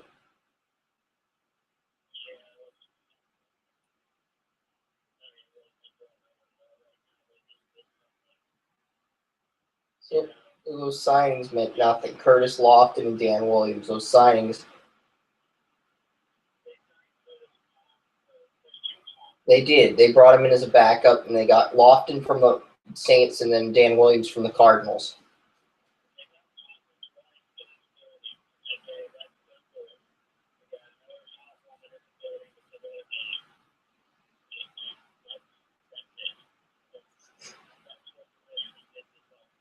What, they got Samantha Potter to cover the games? She works for ESPN, Joey. She doesn't work for CSN Bay Area. Wait, that's San Francisco.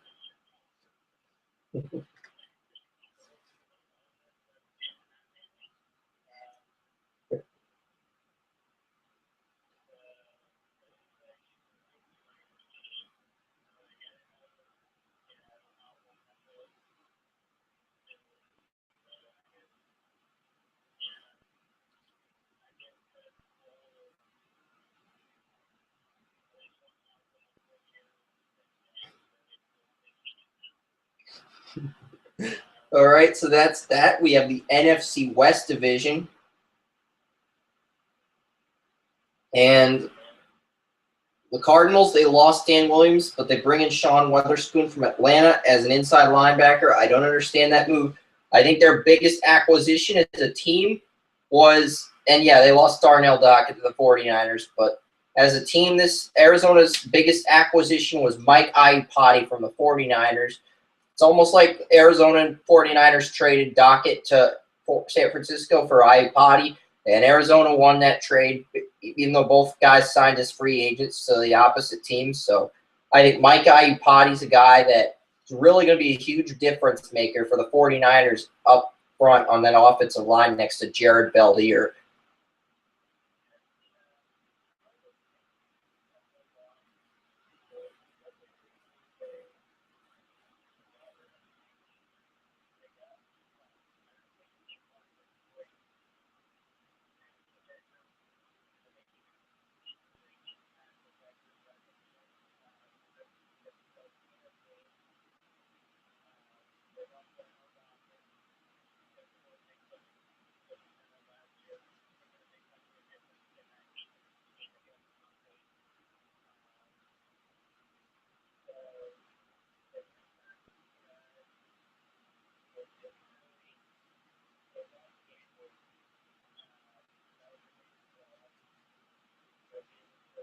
Who's on the Raiders, Joey, by the way.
Yeah, the 49ers, were Seahawks, and Rams are the final three teams we are going to talk about. 49ers, they brought in Dockett. We mentioned that. They lost Iupati. I thought that was a pretty significant loss. They lost Michael Crabtree. I don't think that's as big of a deal as people are making it out to be. I don't know if Stevie Johnson's going to be back or if he's going to be gone, but they brought in Torrey Smith at wide receiver, so that's going to be one of their biggest signings on the offensive side of the ball. They lose Parrish Cox. So they've lost. Patrick Willis retired. But I think with Kirksey or Borland, and then you're going to have Navarro Bowman, I think those two Big Ten middle linebackers can hold down the fort in that 3-4 defense. Alden Smith got a franchise tag, but he's a very short tender option. And so if he has a bad year or he does something off the field again, they can release him immediately. So I'm really not sold on what the 49ers did in terms of how they managed themselves this offseason. I felt like they lost a lot of pieces, and they might finish last in the NFC West this year.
defensive line coach. Jed Yost or something. He was a defensive line coach under Harbaugh, and they just promoted him to head coach without any experience at defensive coordinator.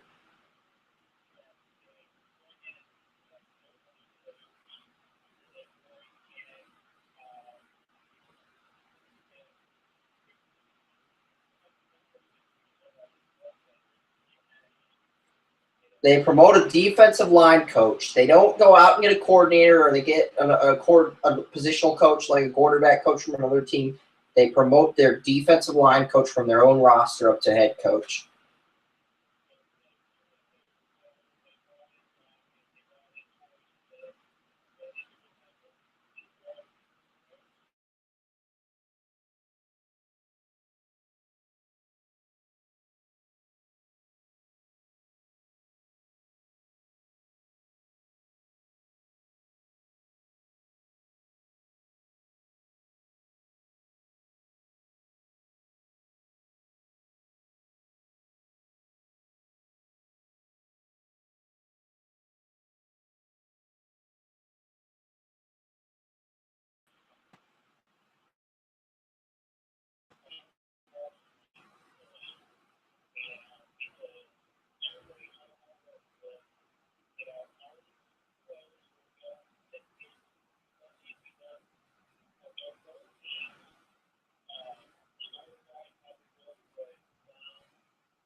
All right, I don't know what's happening with Joey, but we're going to talk about the Seattle Seahawks next.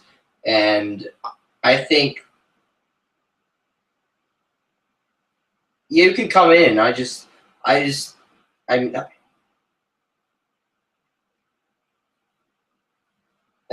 having difficulty hearing you on my phone. The audio, I don't know if you push the button again.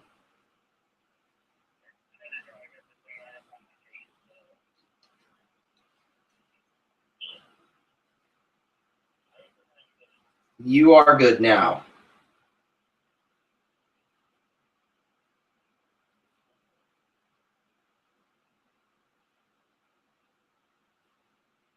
Now it's happening again. Now I can hear you again. It's like a toy. I just keep your phone near your ear and your head. That's where I always keep the phone, so I can speak up and hear loudly. So the Seattle Seahawks, they trade for Jimmy Graham. Now, can they reload on the interior offensive line? You lost Carpenter to the Jets and Max Unger's on the Saints now. That's going to be the key. You also need a number 2 boundary corner across from Sherman. Byron Maxwell's on the Eagles. Walter Thurman, your nickel corners on the Eagles. So you're going to need another guy. I don't know if the guy you had from Super Bowl 49 that intercepted Brady in the first possession is your number 2 corner. If you believe he is, you could stick with that position or draft another corner in the later rounds. But there's going to be some needs. You got to get an interior offensive line for Marshawn Lynch, and you're going to have a few needs that you need to address on draft day. Tight ends no longer a need. Running backs no longer a need for this year. You might need a running back in 2016, but for 2015, you don't need a running back. You can stick with what you've got. I think that the whole free agency and the Jimmy Graham shifts the dynamic from running back, tight end, defensive tackle, wide receiver to defensive tackle, boundary corner, interior offensive line. and it opens up a whole can of worms for the Seahawks to address on draft day.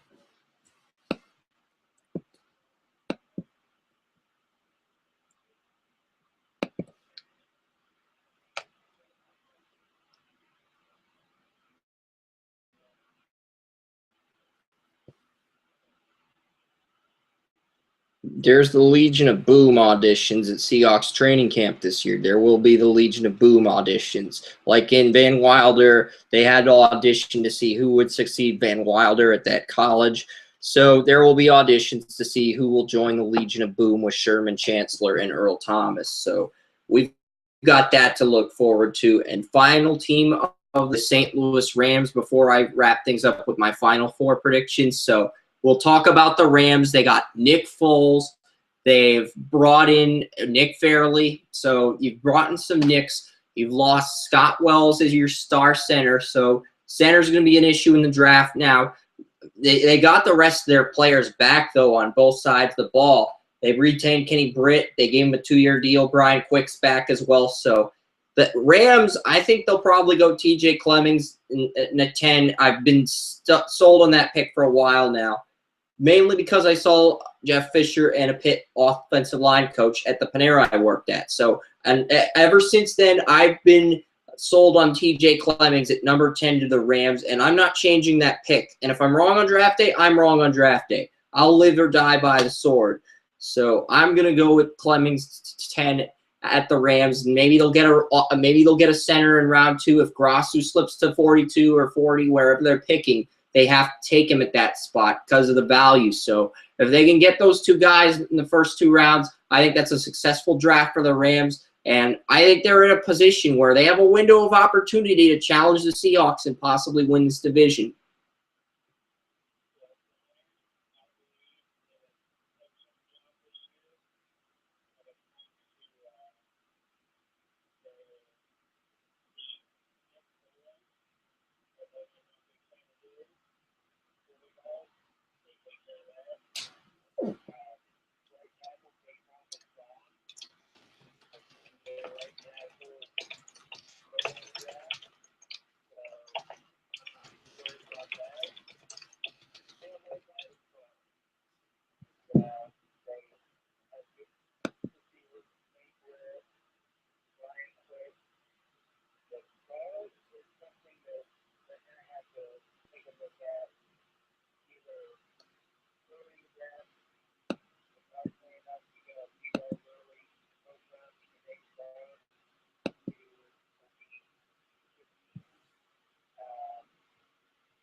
They are doing a nice job, and I think they'll be the team that finishes second behind Seattle.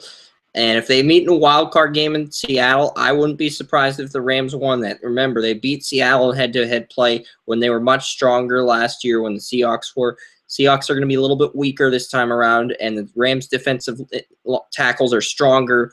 That interior offensive line for the Seahawks is much weaker now, so I think that might give them the edge. So we'll see what happens with that aspect of things. And this is it. This is the Final Four for March Madness. We've talked about all the NFL teams in free agency. I'm going Kentucky over Arizona, and I'm going Duke over 6-seed Providence, and I'm going Kentucky over Duke. So Kentucky over Duke, both of those teams have starting fives that can play in the NBA, but Kentucky has more depth, and we'll see. They were 33-0 this year. Perfect season. And if they lose in the final, and do what the Patriots did when they went 18-1. That'd be pretty funny. But, you know, Kentucky's probably going to win it all. I mean, they're stacked with starters and backups. Kentucky's probably going to win it all. I don't know a single person that's not going to pick Kentucky to win it all. So that's why these early round games are critical with us filling in your brackets, because if everybody's picking the same team, Kentucky, to have a perfect season, and nobody's picking anybody else besides Kentucky, that means you need to get the early round games right.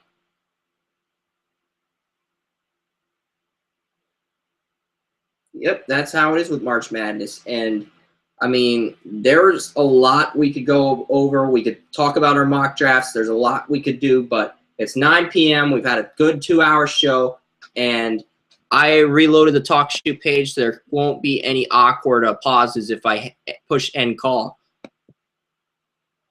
So, thanks. All right, cool. I ended the phone call early. That's why I pushed the end button. So I didn't say goodbye or good night on the phone, but yeah, I thought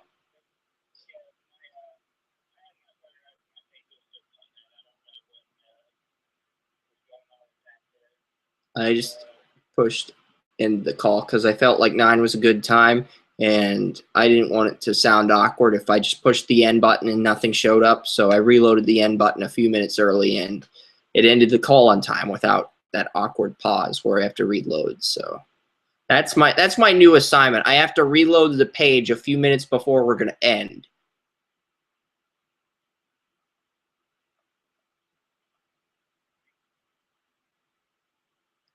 You can figure out what we need to do with your phone. I'm hungry and I'm going to get something to eat, and then I'm going to post my bracket online.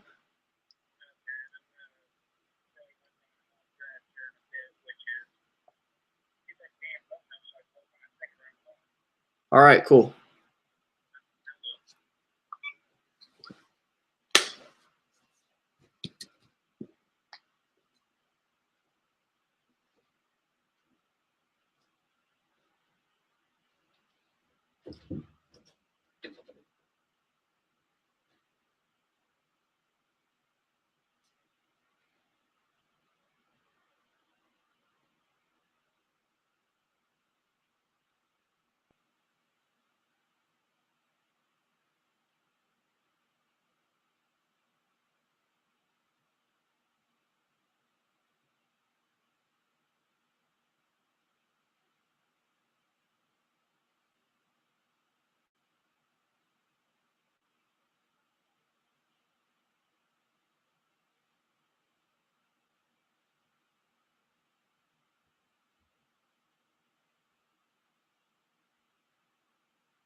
All right, guys. So thanks for coming on the Draft Utopia podcast, Google Hangouts. Yeah, so we've been screen sharing this entire tournament, and we went over the picks while Joey was on our podcast. So that was pretty fun that we got to go through all those picks. So that's my bracket, guys. This is the bracket I'm going to submit when in the tournaments and pools. North Dakota State will win as a 15 seed. Georgia State will get to the Sweet 16. And I had a lot of fun with Joey talking about the NFL draft and the free agency and our March Madness bracket. So yeah, this is my bracket. Jesse Lucas might submit a bracket, and by Tuesday, I'm probably going to make a March 2015 Chris March Madness.html bracket. That way, when teams win and lose, I can adjust it, so I'll have the actual tournament result as well as my bracket. That way, if I have my bracket predictions and the actual tournament results, people will know I played fair and square without cheating.